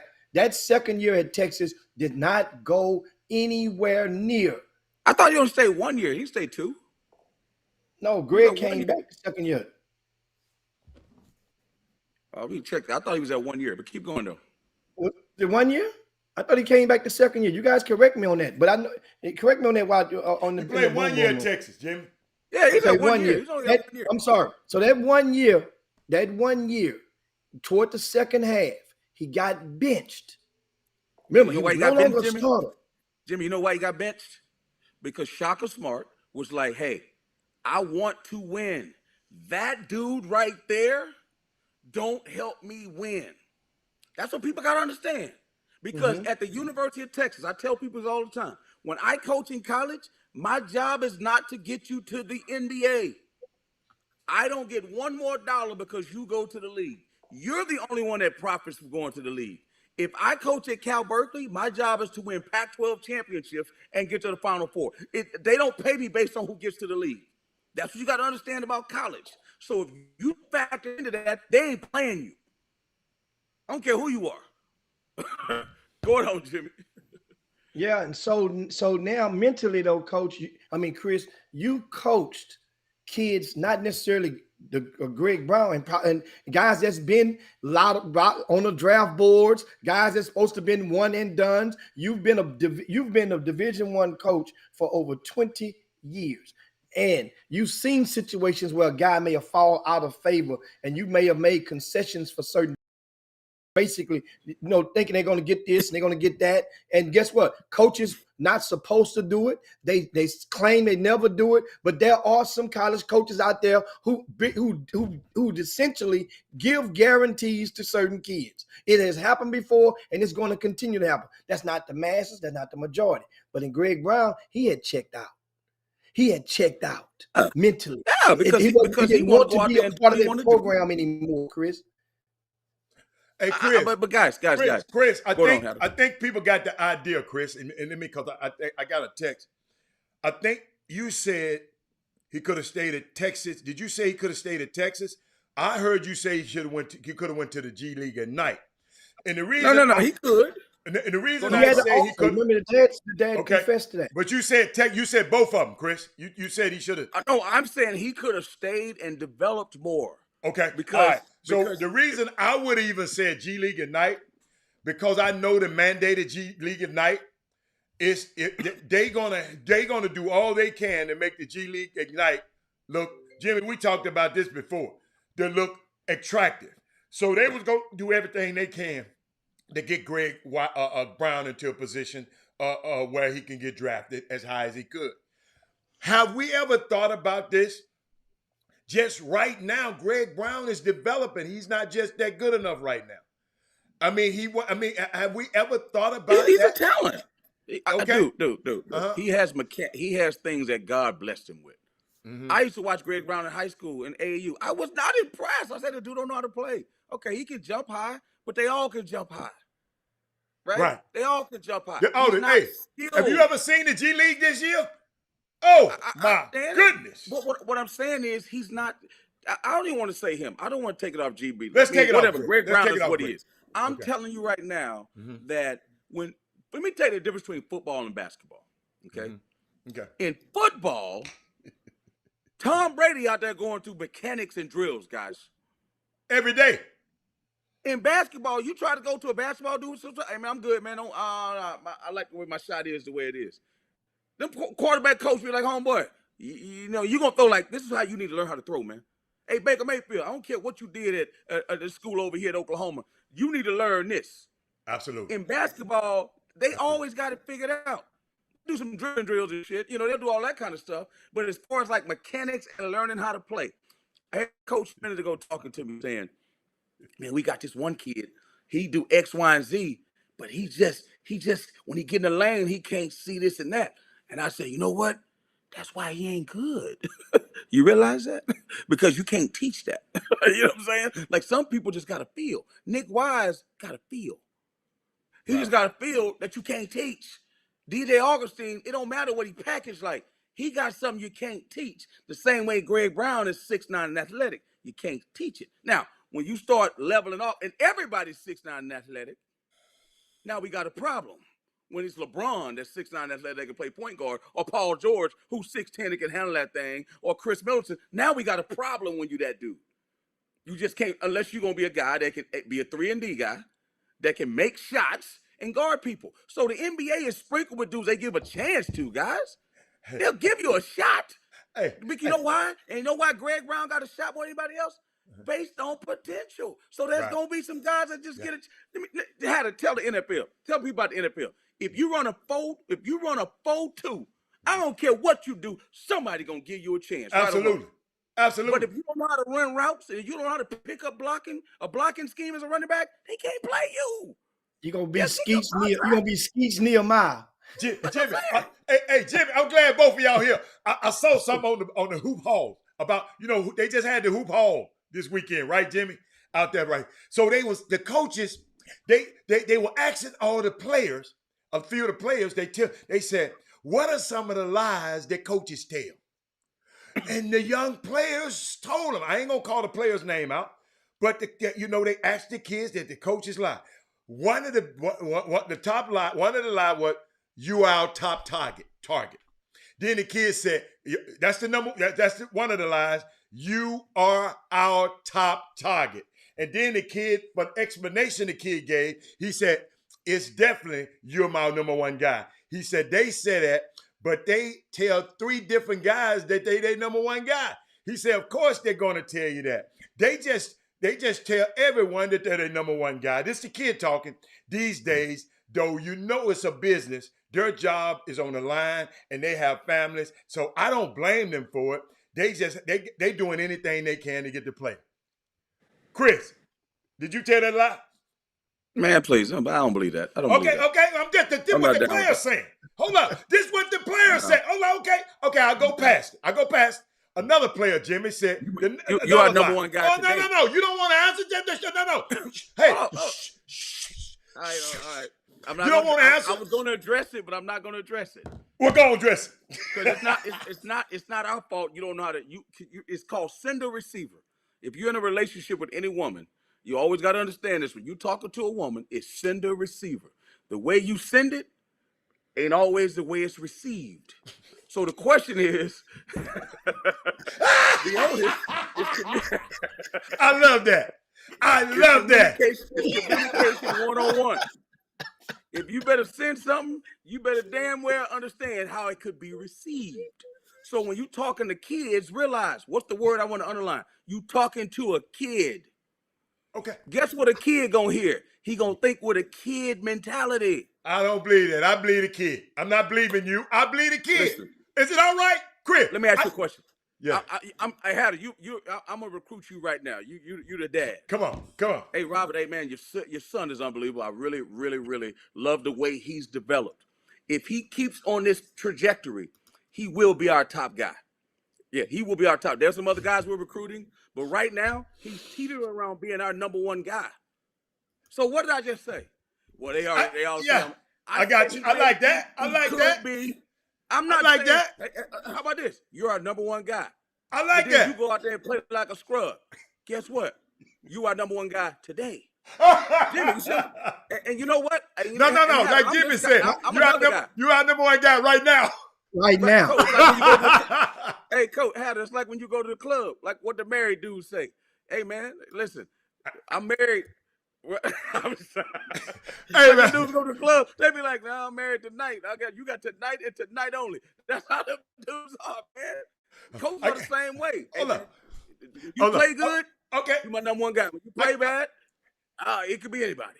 But Jimmy, I got some more lies. Jimmy, I'm gonna answer Angel. I'm gonna answer your question shortly. But I got some more. I got a couple of more lies, Jimmy. They said, because some of our parents need to hear this, Jimmy. They said, we have other players ready to commit at your position. Okay. Yeah. Then the kid said, I had a few schools that tried to rush me by telling me I needed to commit now because they had other kids ready to commit. You know that's not true, but they just want you to hurry up and commit. Man, please. Okay, hold on, Chris. Let me toss this to you. Come on, Jim. Because we're in the perfect position to answer this. That way I can let Chris take a deep breath before he answer this question. Okay. Or not a question, answer that, respond to that accusation. Okay. Me, I'm just gonna segue it to Chris. That is not false. A lot of schools have other people that they are offering at that position. If you are any type of good recruiter, you're going to parlay your options with other guys. And at some point in time, you're going to, listen, at some point in time, there are certain assistant coaches that, just say if all three of us are assistant coaches on the staff, Hatter, okay, and we all got a point guard that we love to death. And then we all got relationships with a grassroots coach because they're used to producing nothing but talent. Okay. So now, but we only got one spot for a point guard in this class from our boss. So that means you got to try to do whatever you want to do.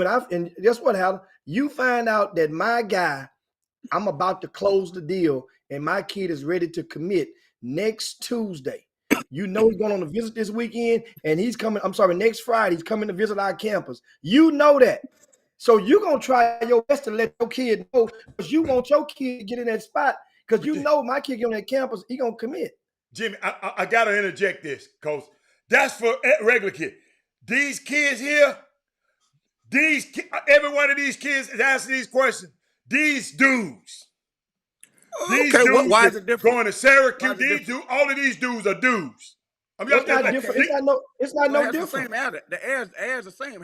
When you at the bottom of the mountain, it's just more people down there. When you get up to the top, it's still the same story. So it ain't Wright State and Stephen F. Austin.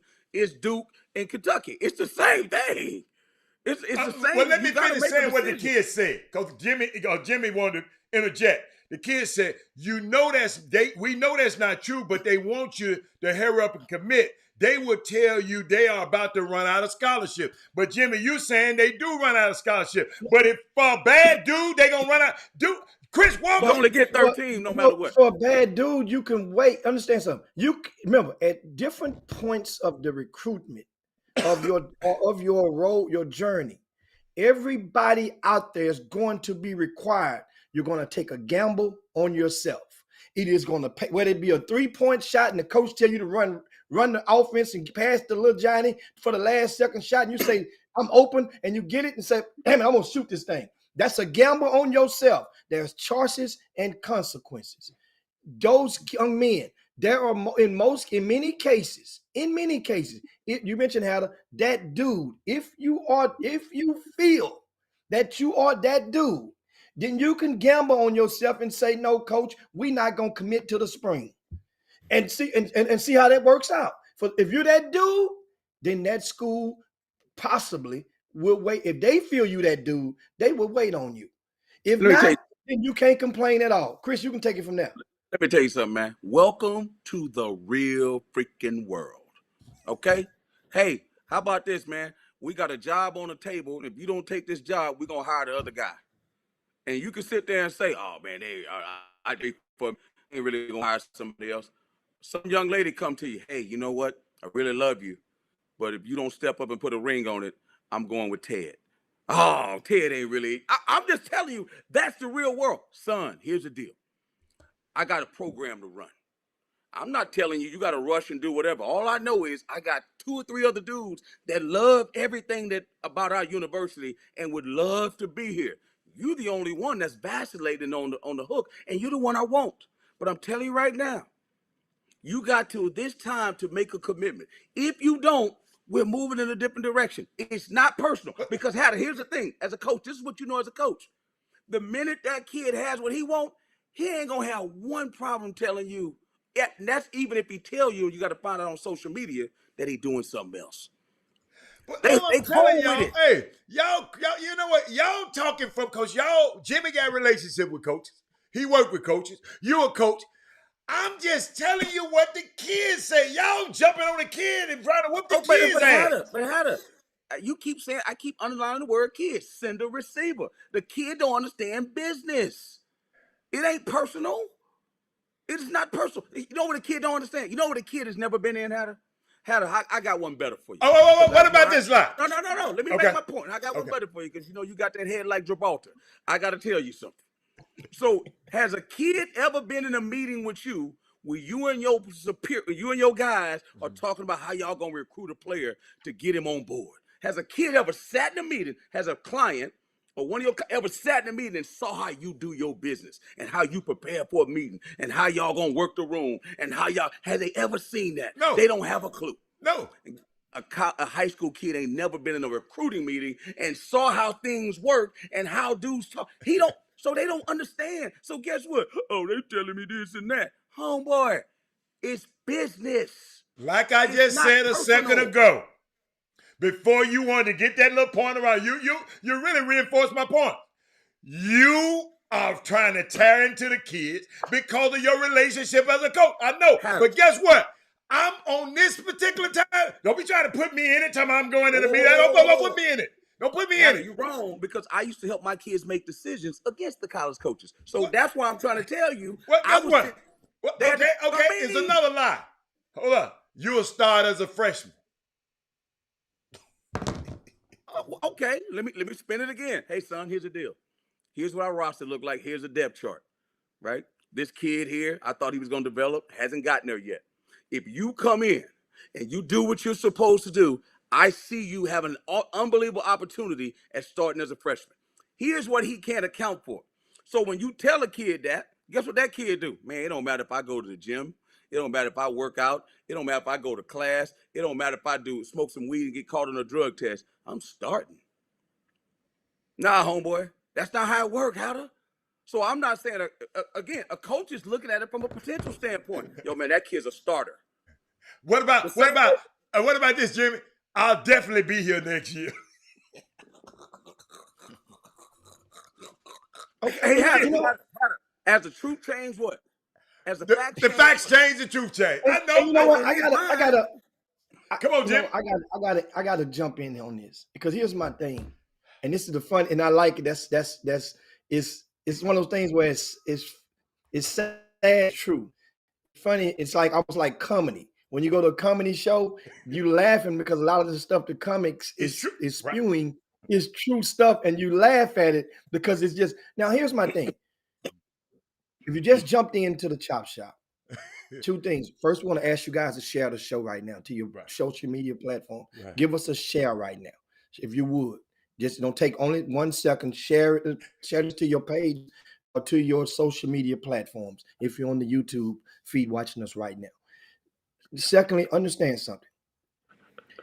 This conversation was primarily geared toward the top shelf of talent of a recruit. Yeah. So that way you just jumped in. This is so the rest of the guys just sit this one out. Most top shelf, most if not all of your top shelf players have a person of influence who's probably been there and done that before. That means that understand, follow me what I'm saying. Most of your top level, high top 10, top 20 in the country, your McDonald's All-American prospects, most of them, the vast majority has somebody of influence who has been in the game a while, who has, now everybody's gonna be a first time for McDonald's America. So here's what I'm getting with this. That means, don't that guy know that college coaches may tend to say things just what you want to hear, and it may not be the truth in reality. Don't you know that? Don't you know that? That's Jimmy. almost like going to a strip club and she tells you she loves you, and you leave there, go buy her wedding ring. What the hell are you guys thinking right now? Jimmy, you get 4 years. Here's the thing that people don't understand, right? In the music industry, why do you think there's always new artists? In Hollywood, why do you think they always trying to find the next best thing? Right? They always trying to find, man, why don't we just let Drake put him on the radio and never put anybody else? That's a good point. Why do you think the NFL have a draft? Let's just keep these guys here and never bring anybody new. That's a good point. I like that. That's what they want you to do in college. That's what they want you to do in college. I like that, Chris. I like that analysis. I love that. It don't make sense. Well, you know what he gave your son? Villanova cost $82,000 a year to go to. Wow. That's what he gave you. That's what he gave you. What he gave. What if the college won for $15,000 a year? No. What's that? What if the college won for $15,000 a year? No, I'm just kidding. It's still the bottom line is you don't have to pay for college. Now, right. To get on that court though, guess what them other 12 dudes is doing? They trying to do the same thing you doing. That's why Greg Brown sitting on the bench, because that kid Kai was like, man, I don't care about what Greg Brown was ranked. I came here to handle business. And then Shaka Smart, they beat my Villanova boys last night in the Fin, which don't ever happen. And Who then beat Shaka Villanova Smart, last night? Marquette got in that butt. Hold up, Chris. Hold up. Thank you, Chris. That's the best news I heard all day. Okay. Hey, listen, and I'm gonna jump off before y'all talk about that. Because I got a game now. Y'all start talking about that. But listen though. But here's the thing. And then Shaka Smart, being a guy who's been in the business a long time, think whatever you want about him, right? Gainfully employed. It's like, hey man, this is my best chance of winning. I keep telling y'all, man, there is no coach who sits in the room and says, anybody on this feed that says that, I know they have no idea what's going on. I love Stacey and all them guys. They got all the opinions in the world, right? But they got a show called Man in the Arena. I'm in the arena, okay? They don't sit there and say, hey, man, I never forget this. I had to do, and I'm not chopping up Stacey, but I remember a coach telling me, man, they just want to, they don't want him to play, man. They think that dude could be a first-round draft pick, and they just sitting him down. I said, homeboy, nah. Do you know how much money that dude make? Homeboy, do you know that dude probably live in $1 million house and got 2 cars, probably got a G-Wagon and a BMW, a big old BMW that he paying for, kids in private school. He flying on private jets. He probably got a nice little life. And let me tell you where he came from. One of them sorry jobs where he got to spend all his money running around, driving in the middle of the night. He know where he came from. Mm-hmm. Eating for McDonald's instead of eating at Ruth Chris, flying commercial instead of flying on PJs. Mm-hmm. That dude, you think that dude want to lose that life? Is that what you think? You think he want to lose that life? So you think he gonna sit in a room and say, I don't like the way he looked at me. We're not gonna play him. You have lost your mind. Rabbit ass mind. I'll help you with The that. same way they say Antonio Brown never playing in the NFL. I'm like, homeboy, let me tell y'all something. Them owners that y'all want to say that they should have the Rooney Rule and stuff, guess what they do in reverse that actually helps do? They'll let dudes like Josh Gordon keep getting out there. They'll let dudes like Antonio Brown keep getting out there. As long as he can play. As long as he can play. Y'all got to understand what's going on. Stop trying to change the game to the way you want it to be and how you feel, and look at it for what it is. I'm just telling you. So my thing is, again, like, I don't look at it any other way. I had to tell somebody the other day, hey, man, here's college basketball. I was sitting with a prominent coach. Here's college basketball. And it almost hurts coaches to say this. And the people need to understand this. hey, man, I want to be the guy that loves them up. I want to be the guy that developed them. I want to be that guy. But you know what I know what's going on in that circle right now, in that world? All they care about, the minute I yell at them, the minute something don't come right, guess what they going to do? Put their name in the transfer portal. So if they thinking like that, then why they get mad when I think like that? Because that's what they thinking. Well, you lied to me. Homeboy, you 1 for 22 from 3. I'm not putting you out there no more. You know what I'm saying? Because what the dude next to you saying? Hey, man, I don't care what you promised that dude. He 1 for 23. And you know what the parents are saying? Well, you promised you was going to start him. Yeah, I promised him. I promised I was going to give him a shot. And guess what? He ain't getting it done. So that's what I'm trying to tell you. Parents don't ever want to hear it when they ain't getting it done. No, they don't want to hear it. They don't want to hear it when the dude ain't getting it done. Ain't no coach. I'm telling you, sitting around going, man, I don't want that 25 points a game, man. Now, I'm going to try to figure it out a different way. I'm going to show everybody that I'm John Wooden. Listen, man, John Wooden had the best dudes.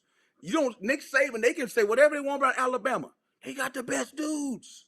So if that's the case, didn't Scott Drew find another way to win a basketball when his players got hurt? He got 2 players hurt. He had to find another way. You made it personal about the players, but as a coach, he had to find another way to go up in West Virginia. He found another way that day. It may not work the next game. Absolutely. It might not. The next game, LJ may have a donut for all we know. Right. Because the game before, they didn't play well. Right. It's game by game. And right now, what I'm saying is recruiting is year by year. You don't know. So if you don't know, you said something. You didn't play well. You get 5 shots. That mean you don't play well? Hey, man, listen. No. I'm asking you a question. You said that when you make a statement like that, I want you. Did you see the game? He have 25 shots. He don't play well. The bottom line is playing well, not playing well. But it wasn't that he didn't play well. He just had 5 shots. He did not do, but he played well. No, I'm just.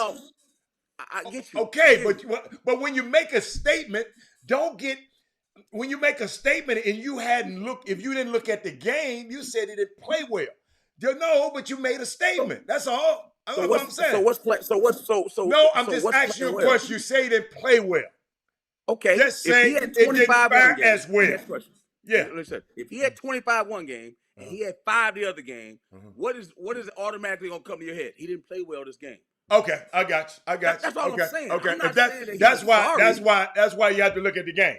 And I always look at the game. You can look at the game all you want. They lost. He had 5. Because guess what? There was other games when stuff was happening. He did play well, and he only got 5 shots. There's other games he didn't make play as well, and the other dudes are doing whatever they're doing, and he still played good. So you saying Chris, you're double talking right now. That's double talk. What? No, that's double talk right now. But it's okay. It's okay. I'm gonna say it again. It's no. You Chris. Okay. Let me ask you a question. No, Chris, listen. I'm gonna ask you one question. Let's not go there. Let me ask you a question. If LeBron 9 points, if LeBron get 9 points, what you gonna say? He averaged 28 a game. If he get 9, or you gonna say, yeah, LeBron only got 7? LeBron James. Right or wrong, LeBron. Come on, Chris. Why every time we bring? Hold up. Every time, Jimmy, I want you to take over. Jimmy, this world is not. LeBron James can't win. LeBron James can't beat the Indiana Pacers. Now, Jimmy, what you got to say? LeBron James. I'm finna do the Chris Walker. We'll add something to that. Something to that right now. Okay. Right now. LeBron James now can't beat the Indiana Pacers. But what we do have is we have a couple of questions for Chris, and regarding to the topic, because a lot of people, you got questions for Chris Walker. Just only Chris Walker is doing. We're talking. The topic is recruiting, and from all levels. We're going from the bottom to the top. We're entertaining some of your questions. All right. What you got? And I think Fort Bend Ballers asked Chris, did you have a target? Now you mentioned about next man up, and sometimes the top coach telling recruits when it's getting close to make a decision. LeBron, letting them know, hey, we got other guys, man, that at the same position, trying to pressure them to quit. Did you have one of those boards, a target board, and how does that work? It's called a depth chart. A lot of people don't know. It's called a depth chart. Had a guy with all his little females. He got a depth chart. Oh, this one don't want to go to the Bahamas. And I'm gonna scratch her off. Then the next one we want to go. She don't want to go to the Bahamas. I'm gonna scratch her off. I'm gonna. It Hey man, don't be telling that. who want to go on the trip. That's all I'm saying. You know what I'm saying? He got a depth chart too. So, some people get, again, you want the best player. I don't understand why people why conventional wisdom doesn't make you think Hatter. When Hatter goes after people that he wants to represent, Right. you don't think he got a depth chart? Yeah. I got a question. I got a don't question. get it. Like, why is So, it like so a tell me this. So tell me surprise this. I'm just trying to everybody? find a way. So we got something here. What we got, Jim? Chris, in your coaching, what would happen if Hatter walked in there with one of his recruits we on an official visit now, or unofficial, it don't matter. And Hatter he's learned about this depth chart from the chop shop. And he walks into your office and they're strolling him through to look around. This is where they do this. This is where they do this. This is the secretary. And Hatter all of a sudden hits you with this question. Take me in the office. I want to see your depth chart on the wall. What would you do as a coach? You don't get to do that. Like that's like telling Jerry Jones, CeeDee Lamb going there, hey Jerry, I want to renegotiate my contract. Let me see your books. Okay. Oh okay. boy. Okay. Out of here. I got you. So you compare that. That's a hell of a comparison now. Let me see your books. No, bro. Okay. That's what you worth. So now tell me this. What I gotta let you see my depth chart for? What does that mean? No. It's not a trap. I put the question out there because people are watching and they may want to know how can they may be curious. You know what I say to them too, Jimmy? You know what I say too? Hey man, next time one of them college coaches call me, put me on a three-way and let me listen. When you talk to one of your college coaches, let me listen. Okay, now here we go. The same area. Let's say if let's say if we use Baylor a while ago, we talked about Texas, we talked about Greg Brown. I'm trying to add somebody else in there. Let's say if Keontae George, he knows where he probably is, where it was on their depth chart. Okay. Let's say Keontae George asked Baylor, because he knows where he probably is. And I just want to know who else you're recruiting, who else you own. If he asked him that same question, let me see who else you out there. I'm just curious, because that way I want to help. Jimmy, a kid at that level, they already know. Them kids already know who's recruiting who. What you mean? Yeah, they do. In the world of social media, there's no secrets at that level. Right. Especially in the state of Texas, you Keontae George. Really? And I'm gonna tell you what Carmelo Anthony said. What? I forget the guy that was at Syracuse before he was there. And they was like, yo, man, Carmelo, why are you going to Syracuse? Do you know who they got? Carmelo says, listen, man, I don't care who they got. I'm playing. I'm playing. Y'all can say whatever y'all want. Goes there with the championship, the rest is history. So what I'm saying is, all we do is focus on the dudes that don't get it done. And Chris, I'd love to say that again. I'd love to add to that one. I never forget Damon Stoudemire telling me the story with what his name, Khalid Reeves. Reeves was a top point guard, and he signed with Arizona first. And he said, man, you shouldn't go there. They got him. He said, well, they're gonna have to play 2 point guards because I'm playing. Dudes don't. I'm telling you, man, a real player. Yeah, that's a good point. A dude that's a dude don't think like that. Only them dudes that don't want to compete. I had one kid say, that's a good point. I had a dude that was talking about some kids recruiting, a high-level kid. I say, well, won't you send him to this school, man? They're not very good, so he'll get a chance to play right away. Nah, man, they got that dude and that dude. I say, hold the hell up. You're telling me this dude is a PRO, and he can't go to the last place team in the league, and you worried about who else is on the depth chart. So how is he a pro? So he gonna go play in the best league in the world, but he can't play on the worst team in this league because you worried about him getting an opportunity. So listen, I want you to listen in reverse to the conversation we just had and tell me if that makes sense. Tell me if that makes sense.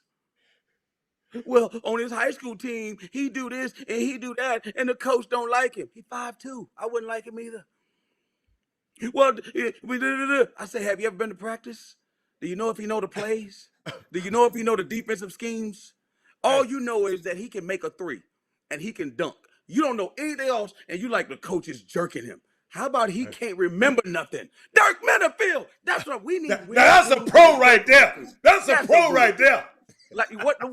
Hey, what's the last thing that Dirk said? If you the dude, it don't matter. Wow. Hey, let me tell you something. When Robert had to walk in the club, it don't matter if Boris Kojo in there. It don't matter if KD in there. It don't matter if none of them dudes in there. Robert Hatter gonna put his pole in the water and gonna come out with a trout. I'm telling you right now.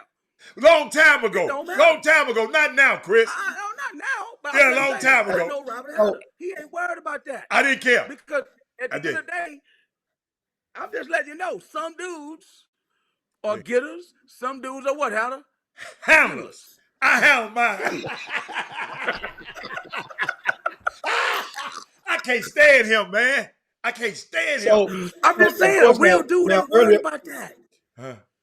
So earlier, Chris, of course, in the show, we promised to get to Angel's question. He has a question for you, and extends the conversation. Because we want to talk some college basketball in just a second, real quick, before we get ready to land this plane. He says, so is the bigger problem is that some basketball players not working on their skills after whatever age, high school / college.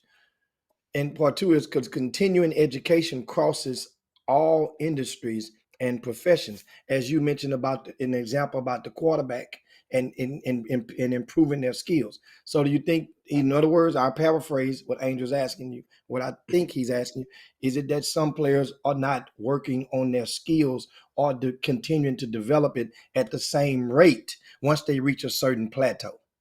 Dude, I fight with Alan Branch on this all the time. The players just ain't good as they used to. Branch, the players are taller. The players are more skilled. The players are faster. What are you talking about? They do everything better than those dudes back in the day. Period. They work on their game more. They got more trainers. They got more nutrition. They got everything better than what they used to have. The NFL today is not nothing close to what it today is way better than NFL in the 50s. Like, what are we talking about? The same way the NBA is. But here's what people refuse to understand. What? There's 450 players, not 4,500 players. Okay. It don't matter how much you work. Right. Only 450 making it. Right. And it ain't no crazy turnover every year. What are we talking about? Because a kid don't make it, well, he must not be working harder. No, man, the other dude better. What you want me to tell you? Like, it's only so many guys. Guess what? Google got the same problem. Does everybody interview at Google get the job, Hatter? I don't understand why they make this basketball thing out to be like, well, because I paid my money, I should get this back. Oh. Well, hold on. I paid train. We played on the best AAU team. Yeah, but that dude 6'10" and can run like a gazelle. So they're gonna give him a chance before your 5'8" son. So what do you want me to tell you? Because basketball is about being tall. Now, if it was about playing soccer, the 6'11" dude wouldn't have a chance. Your little 5'8" would have a chance. Situational intelligence. That's a great point. Like if you're smart as a whip, why would you go to I don't know what I don't want to tear down any school, but why would you go to Kennesaw State when you can go to Emory or you could go to Vanderbilt and be a scholar? So again, everybody's got to understand their situation. But again, Angel, it's lonely at the top, man. It's the reason why everybody can't breathe that air. So a whole lot of people climbing, Hatter. Yes. Everybody can't get there. Yes. So, like, what are we talking about? How many people? Hey, Hatter, you've been doing this a long time. Right. How many Charles Woodsons you know? What? That's what I'm trying to tell people. I've never, and I've been here for 30 years. I never met a guy like him. Here's another question. How many Penny Hardaways you know? Like, people they be throwing that stuff around like it's so easy to get there because your son played on this AAU team. What? And I tell people all the time, hey, man, homeboy, the Houston Hoops ain't the goal. The Houston Rockets is. I like that. I like I'm that. gonna let you know that. I like that. Hold up, Chris. Jimmy, I can't believe I'm doing this again. Come on, Chris. I mean, like, who'd be killing me? I want to play at Penn State. Man, who cares about Penn State? You want to play for the Sixers, homeboy? What's gonna get you to the Sixers? Maybe Penn State ain't the route. Wow. Right? Wow. And talking about, last thing I'll say is talking about development. Look at Desmond Bain from TCU. Oh. Talking about Greg Brown. Okay, Chris, can I tell you what they said about it? Dylan Brooks from Oregon. Chris, can I tell you what they said about it? Can I tell you what they said about it when they was trying in the draft? His arms too short. He don't do this. He don't do this. Jimmy, they was talking about him like he wasn't. I'm telling you, them scouts was talking. You know, at the combines, talking about he ain't this and ain't this and ain't this. But now, Chris, I'm just letting you know this what they were saying about this kid. Coach, point guard from Duke last year. Point guard from Duke. Thaddeus Moody. Speak up, Thaddeus Moody. Where you at right now? Point guard from Duke. Which one? Yeah, John. No. Tell everybody to Google him because don't nobody know him. Played all on the right teams. Played on all the right teams. His brother played in the league. Where he at? Well, how about the other dude from Duke that everybody was in love with that came to Houston for a minute? Jimmy. You know what I'm talking about? Which one? That daddy had to look. Not Jalen Johnson. I'm talking about the point guard. But there was another one about 3-4 years ago, right? That played. That there was at Duke, and everybody hyped him up. He couldn't shoot. Jimmy, you know what I'm talking about? Was trying to do prep school in Texas for a minute, right? Another dude. Okay, played on all the right AAU teams. Look it up. That's why you can't find him. That's what I'm trying to tell people. Right. That stuff don't matter. You guys are out of your mind. It does matter to them, Chris. Okay, but what's the goal, Hatter? Okay, Because so the if real your goal, everybody, Chris, you messed me Trey up. Duval. Look at Rob Corey. Oh yeah, you ain't heard. You right. Oh my goodness. Oh, you're absolutely right. Now. But Chris, you told me something. You know, one day you was talking about what are these kids in there talking about? Ain't none of them gonna be no pro. I said these kids ain't thinking about being no pros. And I was in the gym. I walked in the gym and I was asking every kid in the gym. We was at Funding. And every last one of them ball beaters, can't play dead, told me that they going to the NBA. I'm going to tell y'all something that's even crazier.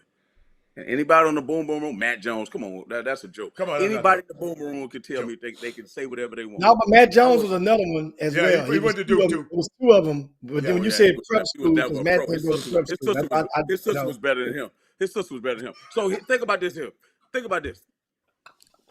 Wow. I was at a I can't say where it was. I was at a place with a coach talking one time with the team that were doing the team meal because I was doing a game, right? They had current games on the screen. High-level games. Do you know not one of them kids was watching the games? Yeah. They was I'm trying to tell y'all what's going on. Y'all say, well, why they no good? When I grew up, if Rod Strickland was playing against David Rivers, I'm watching the game. If Pearl Washington was playing against Georgetown, I'm watching the game. Absolutely. I got you. If Phi Slamma Jamma was playing against Alvin Robinson and the Arkansas Razorbacks, I'm watching the game. Trying to learn. I can't defend In that. today's world, kids don't watch basketball. They watch Instagram. They don't watch tape. They watch Instagram. They don't watch tape. They watch Twitter. And they play what's that game? When they fighting and everybody trying to kill each other. What the hell is that game? Fortnite. Yeah. They playing the hell out of that. Yeah. So they all needed to get a degree in that and go develop a video game. I'm sorry, man. Hey, Alan Branch got me calling these people ball beaters. I'm sorry, y'all. I don't really talk like that. I'm sorry. I just smacked myself. Silver White, I didn't mean it. But Chris that made me mad. He come talking about, Robert, what are you talking about? He ain't no pro. I said, Chris, quit killing these kids' dreams in here. No. I don't kill them to them. I kill them to you. Yeah, you kill them to me. That's what I'm saying. You kill them to me. Because I want you to look at it through the right lens. You know? Chris, I know, but I don't like that. Yeah, well, you know. Well, I'm not saying it to the kid because if the kids come to me, I'm going to be like, hey, man, you know what I do to kids? And people don't like this. Basketball players are the worst what, Hatter? Mathematicians. I go straight to the numbers. I say, well, you know what, man? I'm not going to say I'm not Jesus, right? I was born on the same day, but I ain't him, okay? But let me tell you something. Let's just go to the numbers. Let's look at all the dudes that are just like you that made it to the NBA. Let's look at the dudes that started where you started. Uh-huh. I'm not saying you can't outperform your model. Y'all know I'm an analytics guy. Anybody can not anybody can outperform the model, but let's start where you are. Okay. If you're this person, let's talk about the chances of you being a billionaire one day. I'm not saying it can't happen, but let's talk about the likelihood, Jimmy, of you being a billionaire. Matter of fact, forget that. Let's talk about the likelihood, and when you drive by that lotto sign and you go buy a ticket, let's talk about the likelihood of you winning the lottery. Not happening. Because that's what we're talking about. Okay. I got you. I don't care how many lottery tickets you buy. I got you. Parallel. I don't care how many training sessions you buy. I got you. I don't care how many hours you spend in the gym. Uh-huh. I don't care how many coins you put in that slot machine. Uh-huh. The likelihood of you getting what you want in a situation where only a finite number of people that get a chance to get it. 1%. Right? 1%. So my thing is, I'm not being mean. All I'm saying is, but bruh, I got an idea for you. If you open a book and you would, because let me tell you something, it's probably easier to pass a medical to get a medical degree than it is to outplay Kevin Durant. I'm just of course it is. It's probably easier. It's probably easier. Yeah. It's probably easier to become a lawyer than it is to whoop up on Mufasa. So my thing is probably easier to be that. It's probably easier to be an engineer than to be Charles Woodson. Yes, sir. I'm just saying, Jimmy, right or wrong? That's I mean, you absolutely keep going. Keep going. Appreciate it, It's the road less traveled. They don't want that. Well, hold on. I don't like math, though. You like money? That's math. Jimmy, you don't like math, but you like money? Hey, my mom was a school teacher. Chris, that's how I learned decimals so quickly. I put a $sign in front of all of the decimals, and I invite all teachers to try it at elementary school level. Put the $sign in front of the decimal. Them kids will learn decimals quick. Keep going. Proceed. And Jimmy, and Chris, what happened to Billy Preston? Because Chris got cussed out. I think somebody got mad at somebody about Billy Preston. Why they got mad about Billy Preston? Where you at? No, I'm just saying. No. I thought he was in TSA when I went to down. I came to the one. Oh no, man! Come on, man. That made me sick, man. No, I thought he was in TSA. That wasn't Billy Preston in Cincinnati. No, man. You know what? Billy's a good. I'm saying Billy was. You know what? One thing about Billy is that he wasn't the arrogant kid. He wasn't the antagonistic kid. No, he wasn't. Good kid. You know what I'm saying? So some kids, what's happening to him, the blackballing that he got from an opportunity. I mean, he still may not have been good enough, but he got blackballed from the opportunity to get there. Yes, the Cavaliers brought him in on the summer league or whatnot, on a 10. Yeah, that wasn't the same. You didn't know it was just going through the motion. He got blackballed from the opportunity. And that's what a lot of these young men want, is just the opportunity. And I think now, and in regards to him, it was we know that, man, that scandal that went down and how he was thrust into the forefront as the ultimate scapegoat. Chris, if he was that dude, 90 racks is the low end. He got blackballed for 90 racks. Jim, if he was that dude, I say it again, them owners don't care about that. They care about winning. Because they let J.R. Smith run around with his shirt off and tattooed up all day long. So they don't care about that, Jimmy. Yeah. They let old crazy Stevie Jackson do all that mess. They don't care. Don't believe that. But Chris, Wendy Johnson, I got to answer her question. You know, it's a woman. When a woman answers something, you know I got. She said, but that's great. But you won't never know if you don't try. Listen, Wendy. I'm sorry, Wendy. We don't do the participation. Kids supposed to try. Then if they don't make it, it's okay. We don't do participation trophies when we talk about the highest level. You gotta assess the situation and you gotta adjust. And forget about trying. You're right. Everything starts with a try. I'm not saying that. But we're talking about the highest level. Right. Of the highest level. Okay? We're talking about when y'all be throwing Jordan name out there, we're talking about the highest level. That's the league Jordan played in. They be like, oh man, I can get there too. Homeboy, what are you talking about?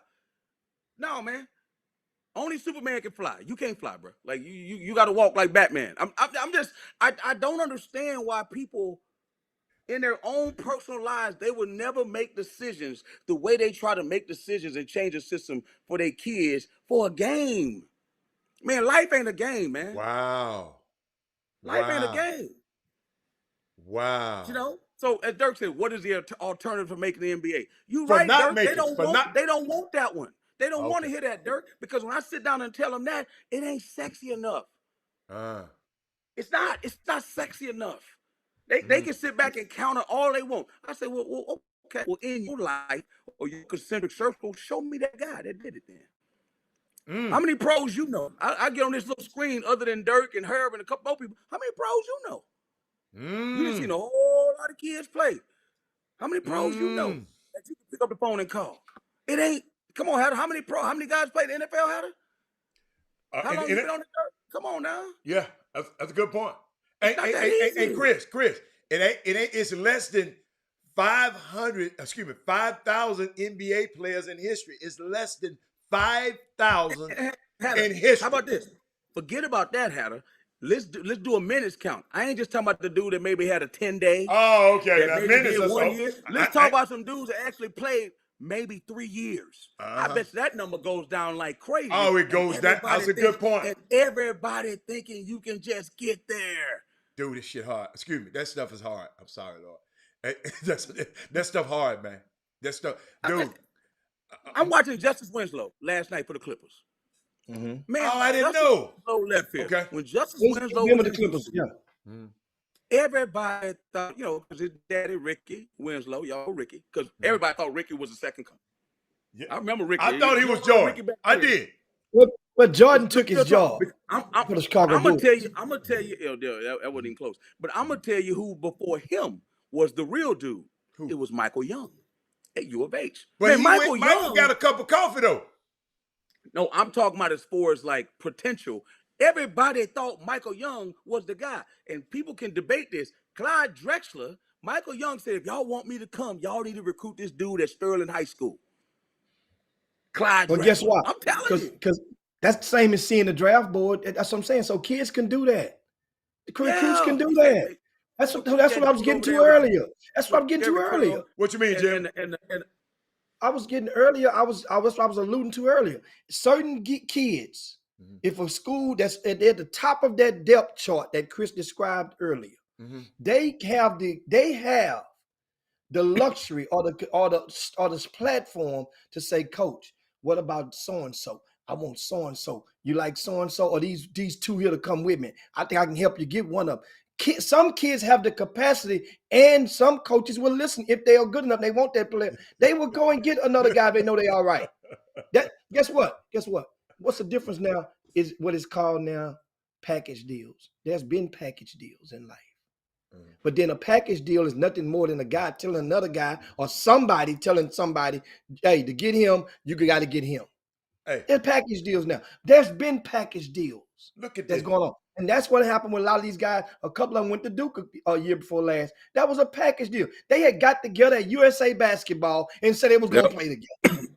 And guess what? Whether the grown folk want to believe it or not, that happens. That's where most of your recruiting takes place, is with the kids. If you got an alpha male, he can go and get you some players. Absolutely. Absolutely. Dirk just showed this real life right here. Tell them who Dirk is, by the way. Dirk Menefee. They know. I ain't got to tell them. They got Google. These are Googling the ass folks in the world on here. Google Dirk Menefee. He's been on this show 1,000 times. Great friend of mine. I've been knowing him. I know a million years. All-time leader in Kentucky assist, baby. All-time leader in Kentucky assist. Guy probably told Hat up at the Fundy about 1 million times, but keep going though. Yeah, man. Yeah. He done got me. Yeah. Hey, I'm gonna leave that one alone. Hey, he said my son played on all the right AAU team and is graduating 10 years later from an NIA so he can coach. Not playing basketball.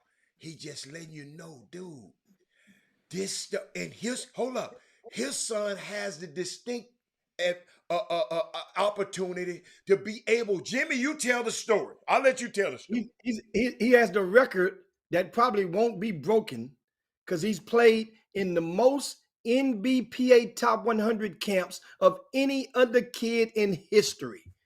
That's crazy. Yeah. Yes. Yeah. But this is real life. Chris telling y'all, Wendy, and I know you see Wendy, Chris, I'm going to make sure you call Wendy though, Chris. But Chris, What do you want to talk to me about? What she want to talk about? Reality? She just want to talk to you. She just let her talk to you. She don't want you. She got you married. She don't want you like that. I didn't say she wanted me. Okay. I'm just saying what she wanted to help her son to recruit. She don't. She might want to talk to you about some recruit. Yeah, He has two sons, 164, 165. Wendy, we good. We good, Wendy. We good. But Chris, people really don't understand how hard it is to make it there. And I've been trying to educate people on this show. You know, I'm sitting there, you know, like I said, I've been around some of the greatest athletes in the world, and they confide in me, and they just got something. Somebody said, I think Dirk said, they just special. They just got something. I mean, I don't know what it is. I know what it is. You know, I tell the story. I tell these two stories, and people don't. Well, Robin, I never forget somebody was telling me about Blake and his brother, right? They had the same advantages, Chris. They went to the practice the same time. They went to everything the same. They went to the same trainer. They went to everything together. But Blake wound up being an all-star, and the other guy don't. The other brother don't. And they had this same, Jimmy, they went the same practice, the same amount of everything, Chris. And I'll never forget the story about Michael and Jeffrey Jordan. Oh, yeah. Jeffrey Jordan was the coldest thing you ever want to see. I mean, Larry Jordan was the coldest player you ever want to see. Mike couldn't touch his brother. But Larry stayed at 5'9", and his brother grew to 6'6". Exactly. This stuff, Chris told y'all, in basketball, you got to be tall, but you got to be good. God got to shine on you. God, hey, man. I never got to forget shine Rich. I want to insert some breaking news. Uh-oh. And that's heartwarming, and it's for the sport of basketball, specifically collegiate basketball. And it is, and it's kind of, I was just with him on Monday talking. We had a and we rapped for about 20 minutes, man. And that is, oh wow, Kevin Ollie has won his arbitration case versus UConn. Wow. And he's due $11.15 million within the next 10 business days, per his attorney, Jacques J. Parento and William Madsen. I love that. Arbitrator was named Mark Irvin on this. This is according to David Borges on social media. Kevin Ollie has reportedly won his arbitration case with UConn. Man, excuse me, Jimmy, excuse me 1 second, Jimmy. Jimmy, excuse me. Tell them to bring me my money. Yeah. Tell them to bring me my money. Yeah. That's what Kevin Ollie said right now. Let me. I'm gonna send it to Kevin. I'm gonna send it to you. I got you. I'm gonna text that to Ollie. Hey man. That is understand, for so many different reasons. This is well deserved with Kevin Ollie. Glad you guys may not understand. He's the last African American to win the NCAA championship. Yeah. And he was out of college basketball 2 years later. Unbelievable, dog. That don't happen. Go on, Chris. What? It don't happen. Let me tell you something. If another dude that did not look like Kevin Ollie took them, they would finish like 5th or 6th in conference in the AAC. They weren't in the Big East. They were in the AAC, and they did not win the league. They was, I want to say, they was like the worst seed ever to get to the tournament. They were there. I don't think they were 8 seed. Don't know it was 8 seed, but they had Shabazz. When Shabazz said, "We hungry." You know what I'm saying? He took that team and won the championship, man. If that was another dude, right, that didn't look like Kevin Ollie, they would have built a statue of him. Because he wasn't a favorite. He didn't win the league. He wasn't dominating. He wasn't ranked. He took a team that nobody thought could do anything and won the whole thing. So let me put it in context for y'all. I'm not saying anything's wrong with being Brad Stevens, but he ain't win it. You can say what you want. He went to the Final Four 2 years, but he ain't win it. I'm not saying there's anything wrong with being Mark Few, but last time I checked, he ain't won it. Right, Adam? Mm-hmm. This dude won it, and he ran him out of his alma mater in 2 years. Come on, man. Cold. Y'all, I mean, you got to read the fine print. Y'all too busy reading them headlines. Like how to say, stop the clickbait. Read the fine print. You know what people don't want to do? They don't want to read. Because sometimes I read an article, such and such did this. I'm like, man, can you believe that? And I read the article, and I'm like, well, why would they make that the title? That's not what happened. But if you don't read the article, Yes. and you just read the headlines, Right. that's how they get you. Wow. If you read the fine print in this case, yes, 7C Freeman. You read the headline in this case, I mean, you'll be like, oh man, Kevin already broke the rule, did that. But yet they let Bruce Pearl lose 2 games, and he number 1, and ain't over there said a word. I'm just trying to tell y'all, man, what's going on in this business, man. You know, so you got to read the fine print. But more importantly, back to what we talking about, Hatter and Jimmy. When it comes to rankings, when it comes to this and that, I just tell all parents, listen, as long as I've been doing this, I coached Scotty Reynolds. Scotty Reynolds was a first-team All-American. Didn't play 1 second in the NBA. Was a McDonald's All-American. No, Chris, repeat that. All-American. How many times? McDonald's All-American. McDonald's All-American, first-team All-American in college, should have been College Player of the Year, and been to a Final Four and never played a second in the NBA. I mean, had every advantage. Been on national TV, been to Final Four. Everybody knows his name. Cover Sports Illustrated, you name it. Coached him, never played a second in the league. So it's a moving target, right? But I'm telling you right now, for you to hang your hat on that is insane to me. When the other stuff is more attainable. You can think, well, I'm from the hood. Being a doctor is not attainable. Well, it was attainable for the dudes that grew up in the 30s and the 40s. Had no advantages. Well, I just don't like math. Well, that didn't stop that dude from being one of the smartest dudes in the world. Well, I don't like medicine. That didn't stop Charles Drew. Like, I mean, you get everybody got an excuse if you let them have it. So I keep telling everybody, if you want to change things, change them people around you talking to you every day. And get some truth tellers around you too. Wow. And get them Yeah, cheerleaders that's from the around thing. you. How do you know a truth teller unless you fact check them throughout the process? That's the thing. Because Yeah, it's the hard, first person, Chris. everybody Jimmy. that buys you a meal ain't a truth teller.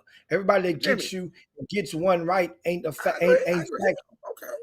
Okay. But you're right. But remember, And Chris, Jimmy, I want to explain to something because like people keep talking about overseas. Let me tell you something. All them overseas please. jobs ain't great now. I'm finna tell y'all right now. Listen to me, parents.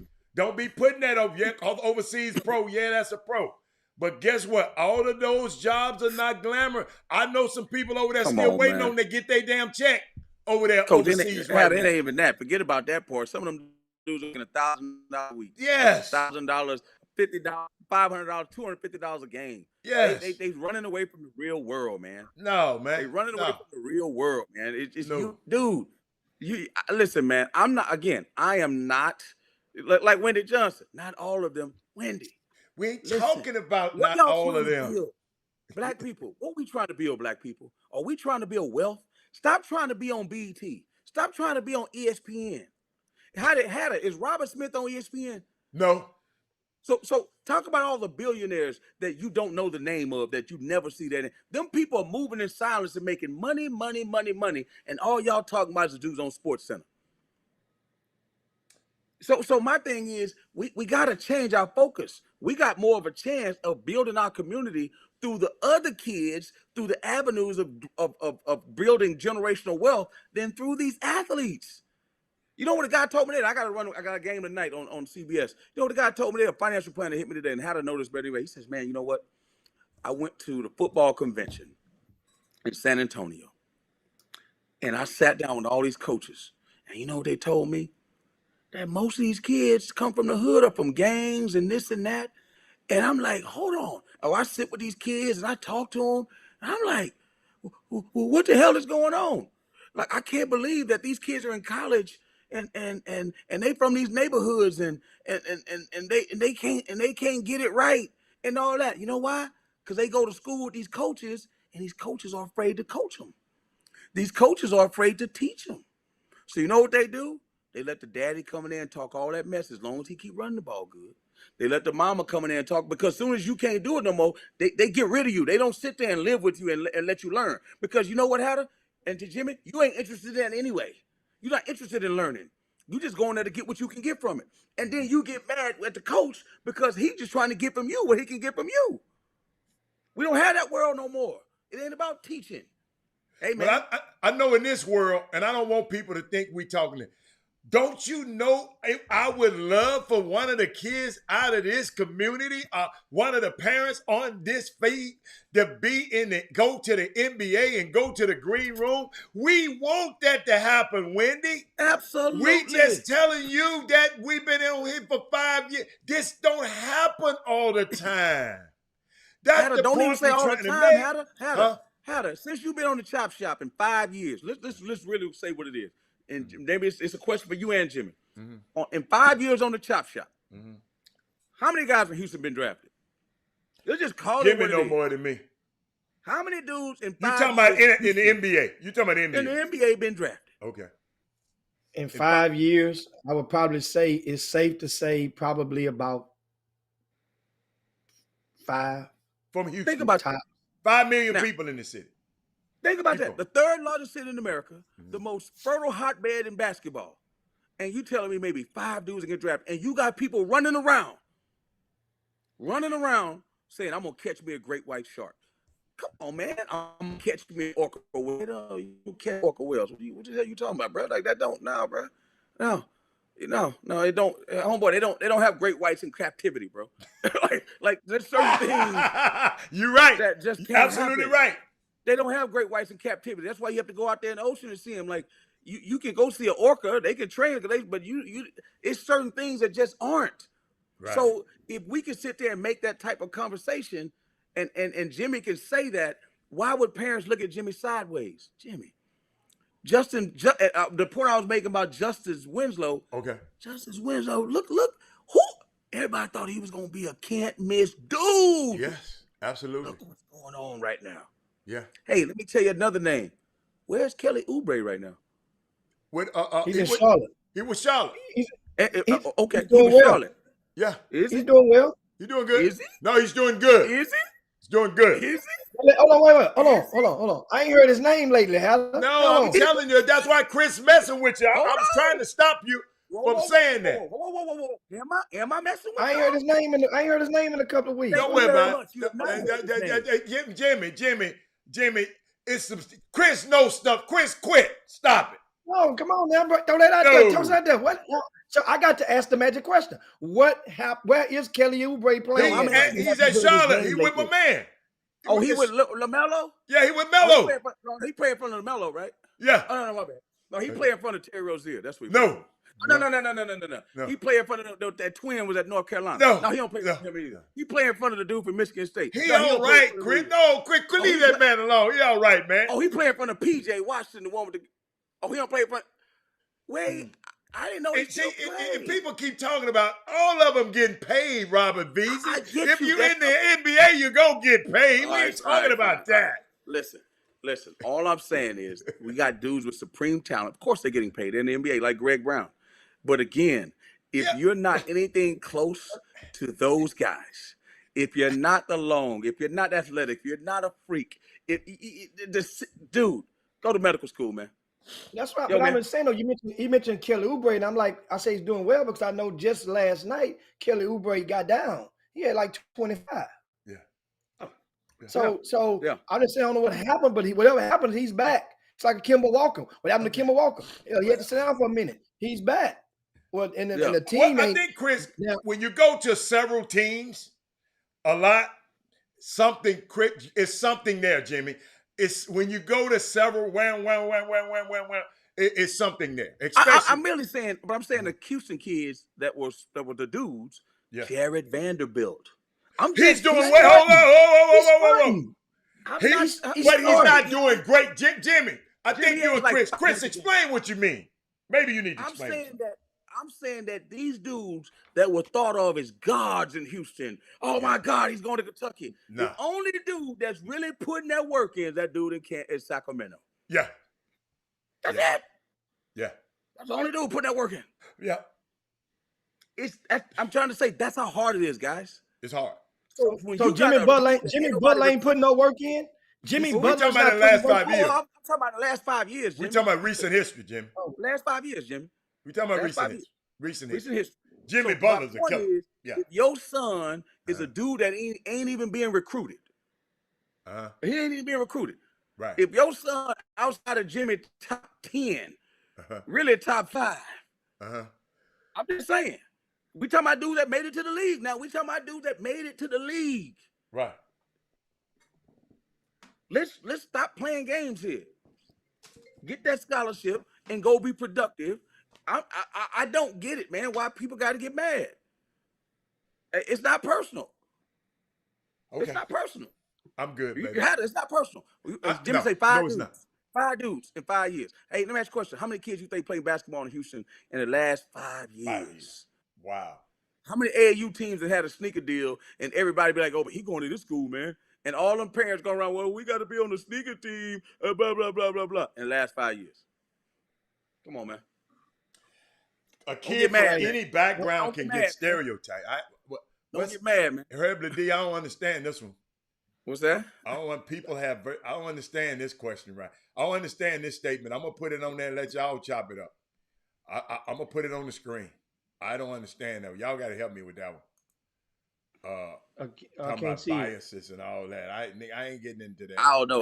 Man. Because you told me something key. I'll never forget. And I stick with this for the rest. You told me something. Couple of What's things. that? But something. You said, Robert, if you can help this coach win, do you see this dude's lifestyle? Do you see his wife's lifestyle? His wife ain't trying to go back there. And if you can help him win, He gonna put you out there. he gonna put your ass out there. I don't care how many biases out there or stereotypes or whatever you have. I'm gonna throw one better at you, Hatter. I was sitting with some Okay. people last night. I gotta run after I tell you this story. Okay. He was an Auburn fan. We watching the games, watching Nova and watching Auburn. He says, "Man, Gene Chizik, who used to be the head coach at Auburn, and if people know who Gene Chizik is, they know who he coached, Cam Newton. Cam Newton. Hampshire. Years later, they fired him. And he said, well, can you coach in today's game? He said, no, I think they should do this on the transfer portal. They should give them more time. They should give a coach or help the coach and give the player 3 weeks to make a decision, this and that. I said, man, tell Gene Chizik to go to hell with all that old crazy mess. Because Gene Chizik, you know what I tell Gene Chizik? This is what people got to understand. Hey, Gene, you make $4 million a year. How about you step aside and let me deal with that problem? I'll deal with it. Jimmy, I'll deal with them. Because you got to learn how to adjust. I remember Nick Saban says, I can't believe they're doing this tempo offense. They shouldn't be able to do that. Did y'all watch Alabama? He running up tempo offense. Tempo offense. Stop listening to power. Stop listening to them dudes, man. Stop listening to them dudes.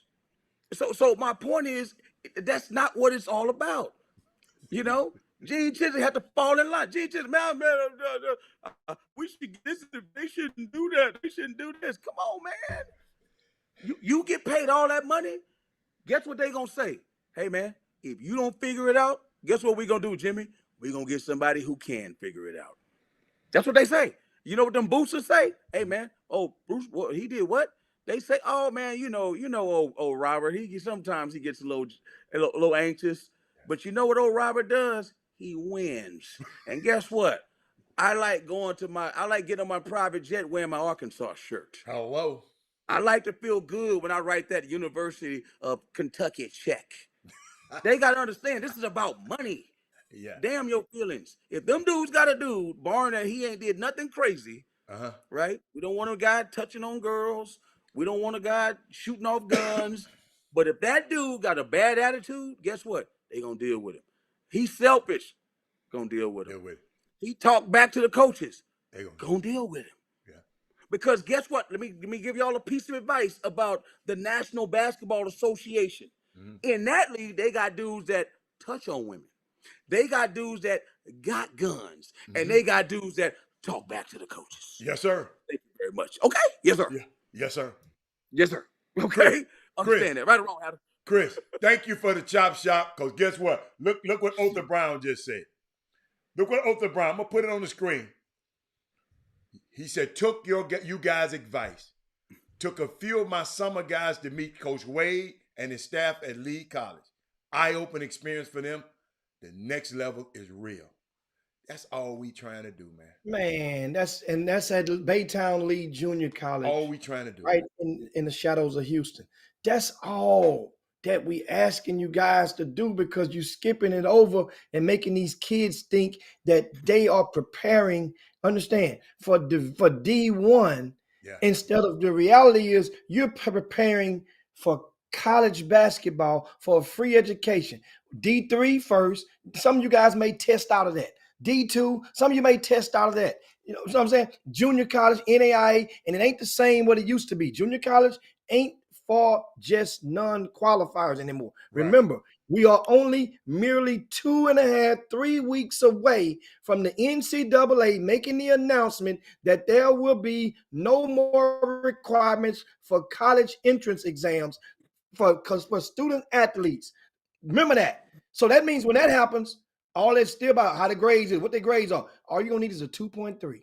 Now, there's going to be some schools, some colleges. Some schools won't take you, though. Some schools the schools are going to up their requirements that they already have in place, and some schools will enforce it to make it parallel to where you still may need a SAT to get in that particular school. But for the most part, it's going to be the same, guys. It's not going to change. It's going to be the same thing. It's just eliminating the excuse for that kid that could not fare well on the college entrance exam. But the numbers are going to be the same. Chris, do you have time?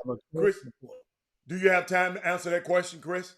See, that's a slippery slope right there, to be honest with you. But if you don't have time, okay. I mean, all I'm gonna say is, listen, I'll give my opinion. We actually had this conversation, with Clark Kellogg. It was me, Clark Kellogg. He'd be a good one to bring on the show and talk about himself. Day we had Clark on before. We bring him back. We had him 3 years ago. Yeah. So here's the thing. So here's the thing. Like, how much have y'all heard about the overtime elite lately? Well, Jimmy just left there. Okay, Jimmy was there. Have you where's the buzz been? Think about that. I haven't heard any buzz, because that's their whole thing is social media and image, likeness, the buzz. They spending all this money in it, right? Put all that money in it. Mm-hmm. What has been the buzz? Who is talking about those guys, or are they talking about Chet Holmgren? You know what I'm saying? Or are they talking about Johnny Davis from Wisconsin? Oh my God! Who's talking about it? I'm not. Again, I don't want to talk bad about overtime. Kevin Ollie, Dave Lato, guys that listen to the show. All I'm saying is they talk about them G League dudes. Yeah. Because people got to understand something. Right. I don't know how the money work. I'm not professing to know any of that. All I know is that you can't go to college when it's done. So this is what they'll say. But they got $100,000. Hold on. Homeboy, when you go do that, you already saying you don't want to go to college. Yeah. That's what you're saying, because you can't go. So how many kids, when they touch that bread like that, all of a sudden going to say, well, I want to go sit in class every day and can't play basketball? Right. It's not reality. So my thing is, I'm hoping it works. Right. But I'm hoping it works. But Jimmy don't know. He told me some stuff yesterday. That overtime was the people at overtime, Jimmy, what I got from you said, they worried about overtime's model. They ain't really worried about what these kids. So I'm gonna tell you something so unique. My son, when he playing basketball on Sunday, I didn't know overtime, Jimmy, was based in New York. I didn't know. Yeah. Robert, every week he plays with the editor-in-chief and head of publication. That's his friend. They hoop together. He's the editor-in-chief and head of publication. And Jimmy was telling me something about yesterday. All they want is these kids' intellectual property, these kids' followers, these kids, something they want in the future that we probably can't understand. But they don't care. They don't care about, just like the owners said, what my man from the Clippers said, I give them money, they can buy cars. I give the black people money, and they can buy cars. And he's right. He's right. Overtime giving them money. Yes. Let's tell overtime to open up their books, though. If you saw what they made, based on what they giving, you'd be like, whoa. And based on what you're giving up. What you giving up? There you go. Because if you can't go to he can go to the But C's. then guess what? He can go to the G's. Okay. Well, understand, Because you can only go out of high school. Understand something. Remember, I said it earlier. At every interval, at various intervals of your path, of your journey, you're going to be faced with a challenge of taking a gamble on yourself. Some of the gamble will pay off here and there, but for the most part, it's a reason why Las Vegas is Las Vegas, because most gamblers don't win. The house win. You see? The house So win. that's what you got to understand in this stuff. Guess what? Take a gamble on yourself. But I do know, see, you understand, there's the lures, and the bottom is the checks and balances are in place at the bottom end, because there's no way for nobody to fall. If you fall out of there and don't make it and don't get a college degree, then it ain't because of them. They put all the gave you money money. in place. They gave you money. And that money's in a trust. It's in a trust fund. It's in a trust. So you can't blow that money unless it's earmarked. It's like food stamps. You can't go buy a mink coat with food stamps. So you have to go, it's earmarked for educational purposes. Now, at the same time, what I didn't add yesterday, like I said, it's either three types of people. Those who I would say believe, those who don't believe, and those who have not formed an opinion. Just like in voting, those who going to vote this color, blue or red, those who ain't, and then those who in the middle that you can. So the thing is, what they are at the point, they have to make decisions. Do you even try to go after the one who don't believe you at all? You need to go and ally the ones who's on the fence.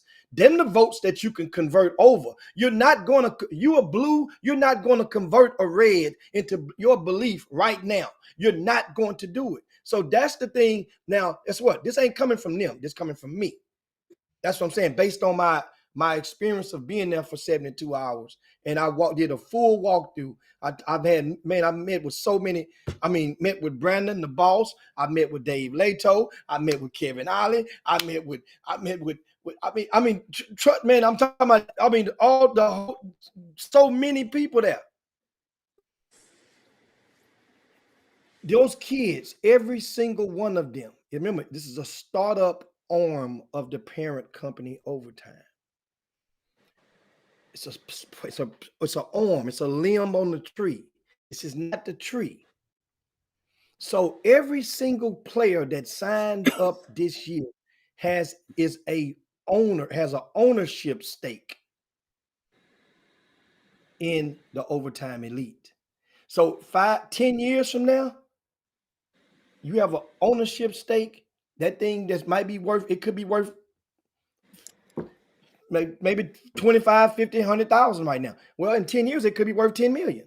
We don't know, because I do know one thing, like people don't understand. You said, Chris, the parent company, which is based in New York, their main thing is they're galvanizing and thriving off something that we can't see right now.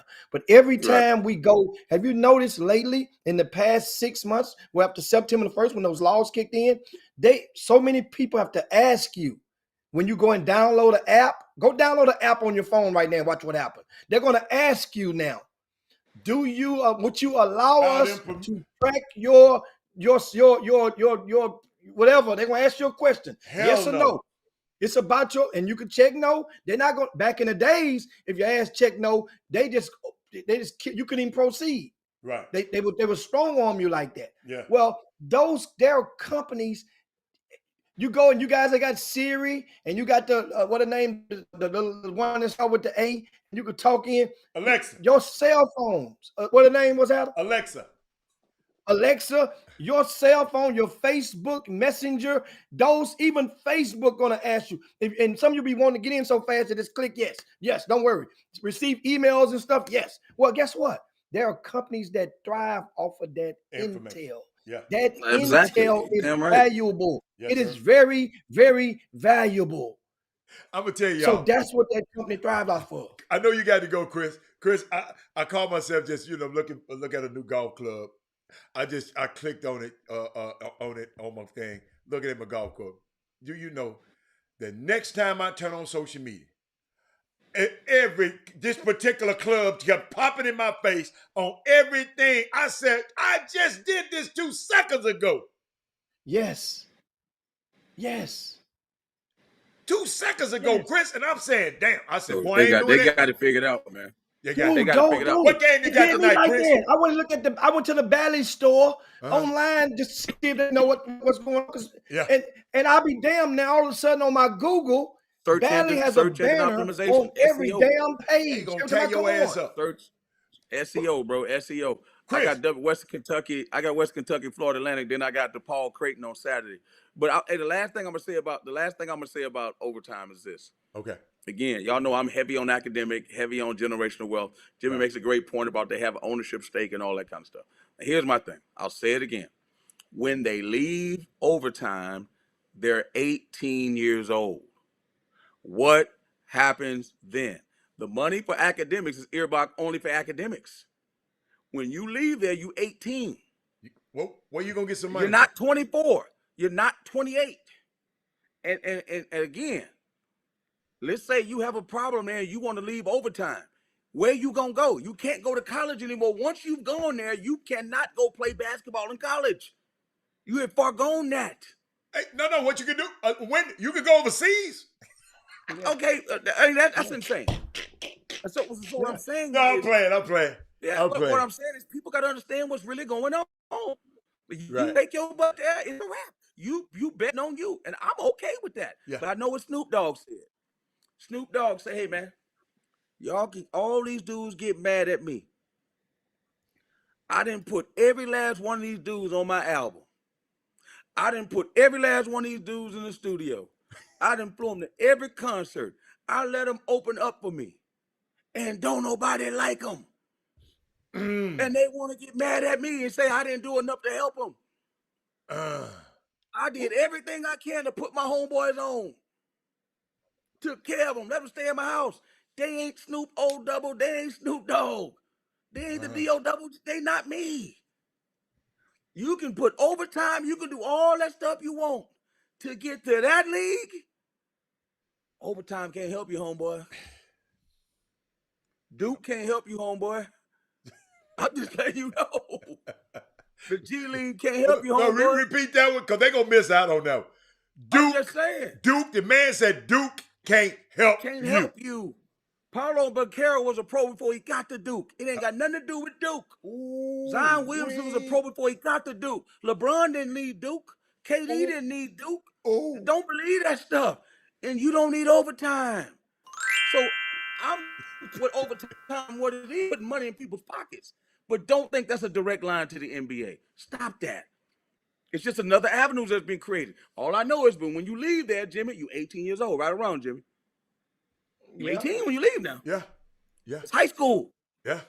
But you're making the conscious effort, and you're signing. But you sign money, and how to tell them the other part again. Guess what? I believe in the opportunity. It's an opportunity. I do too. So I'm a believer in that part. Now, just when I said it yesterday, of course we all know. Remember, the module was built on the premise of getting a certain degree of talent, a certain collaboration.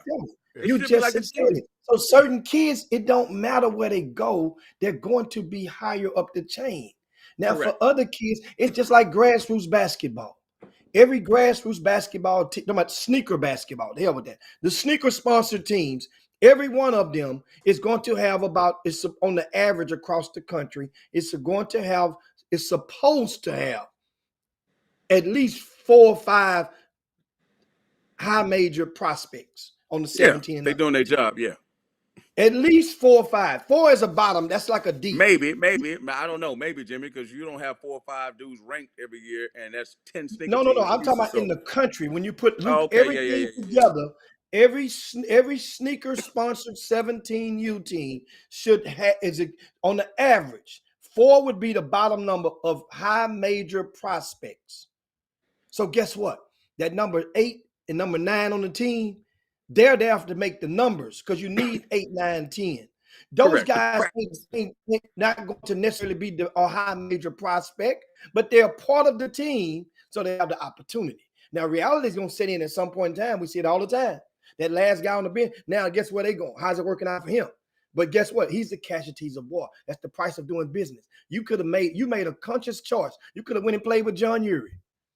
But let me say this, Jimmy. You want to be a part of that. But here's the thing. Here's the thing that people, again, they got it all figured out. I'm sure they do.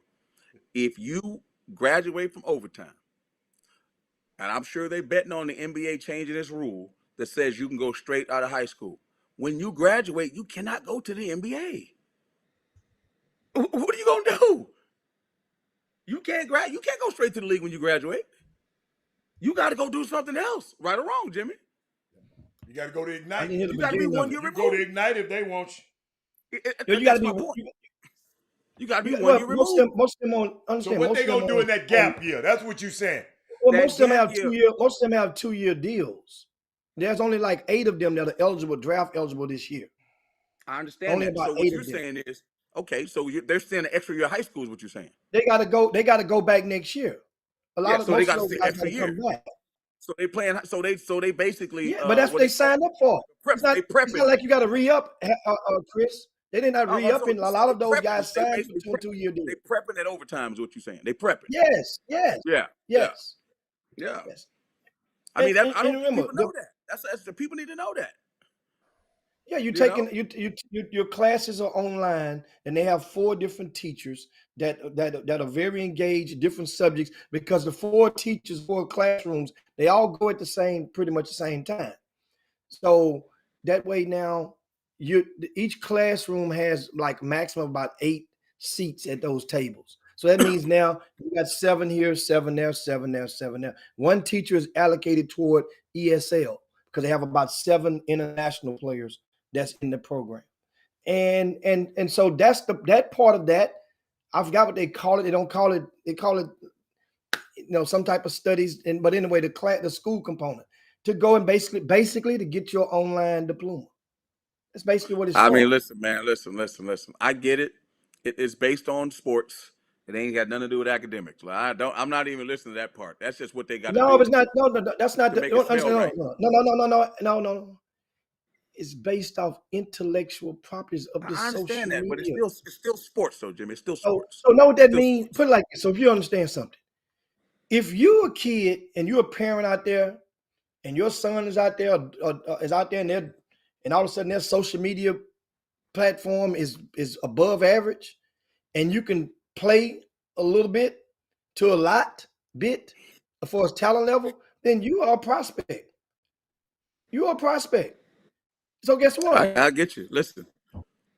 I'm like I say, the reason one of the reasons I'm believing because it's so many brothers that have their fingerprints on this project. Now don't get it twisted.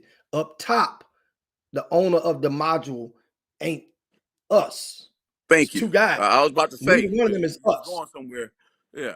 But these other guys like Dave Leto, who was a coach of the year, who led Virginia at the highest level. Remember that. It was a reason Dave Leto. Yeah, but where you going with that, though? Where you going with that? Just because most companies have brothers at the bottom. No. I said these brothers is so many of these brothers that is known and popular in the basketball circles nationwide. Yeah. That for them for Kevin Ollie is one. You just mentioned him a while ago. So you want Kevin Ollie to succeed.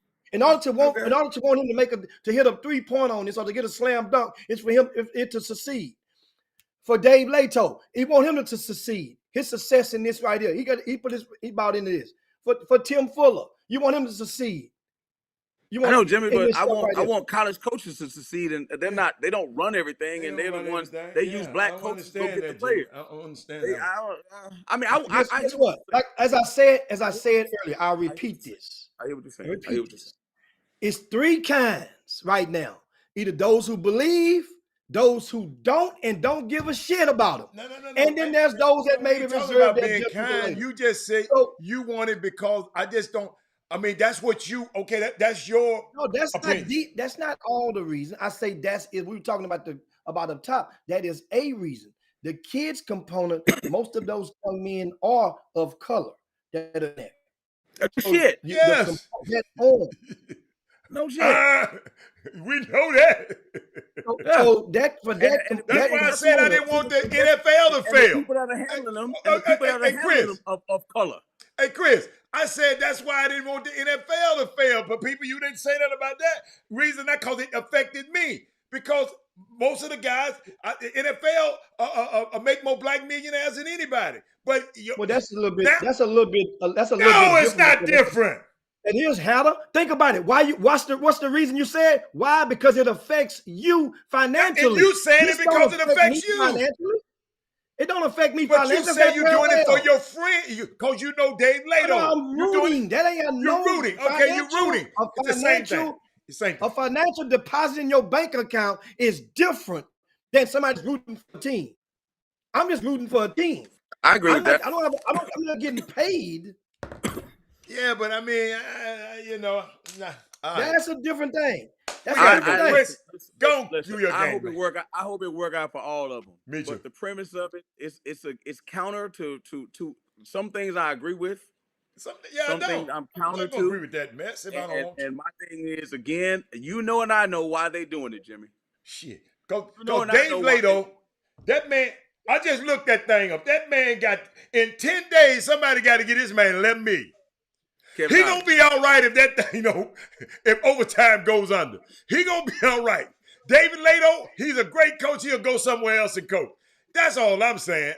I mean, so if it don't happen for them, and here's the other thing: they're not doing it for free. They paying those guys good money. Yeah. But I'm talking about if it goes under. No. If it goes under, those guys have to do something else. That's the point I'm trying to make.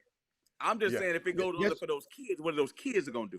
And that's just me. Like, get into. I hope it works. Choices and consequences.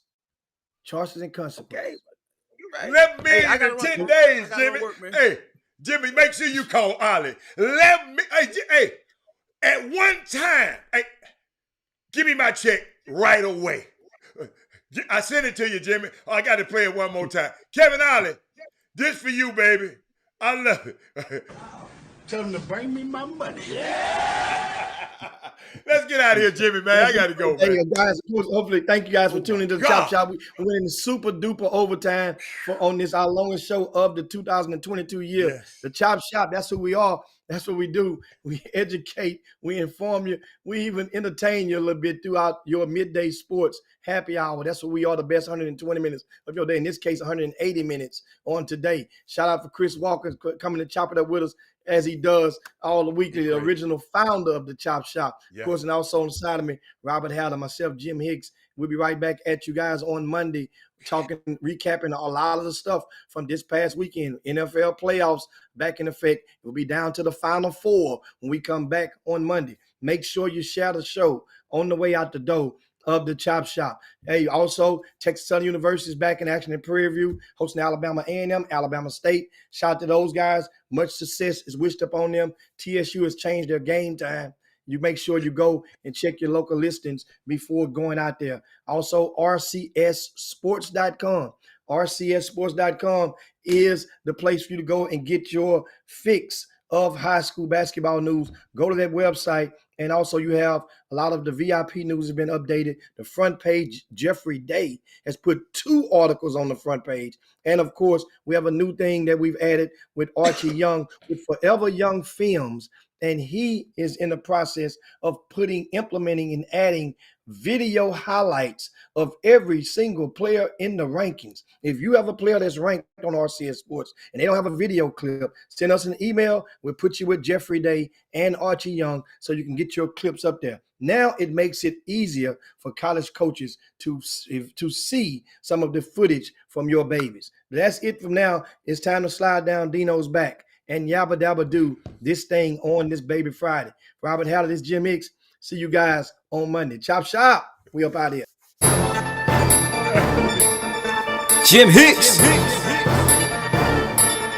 Rob Hatter. You are now tuned in to the Chop Shop. I'm retro. Let's get it. We in the chop shop, we live in the chop shop. We talking sports talk, we live in the chop shop. We in the chop shop, I'm talking sports talk. So turn your dials up, it's live in the chop shop. We in the chop shop, we live in the chop shop. We talking sports talk, we live in the chop shop.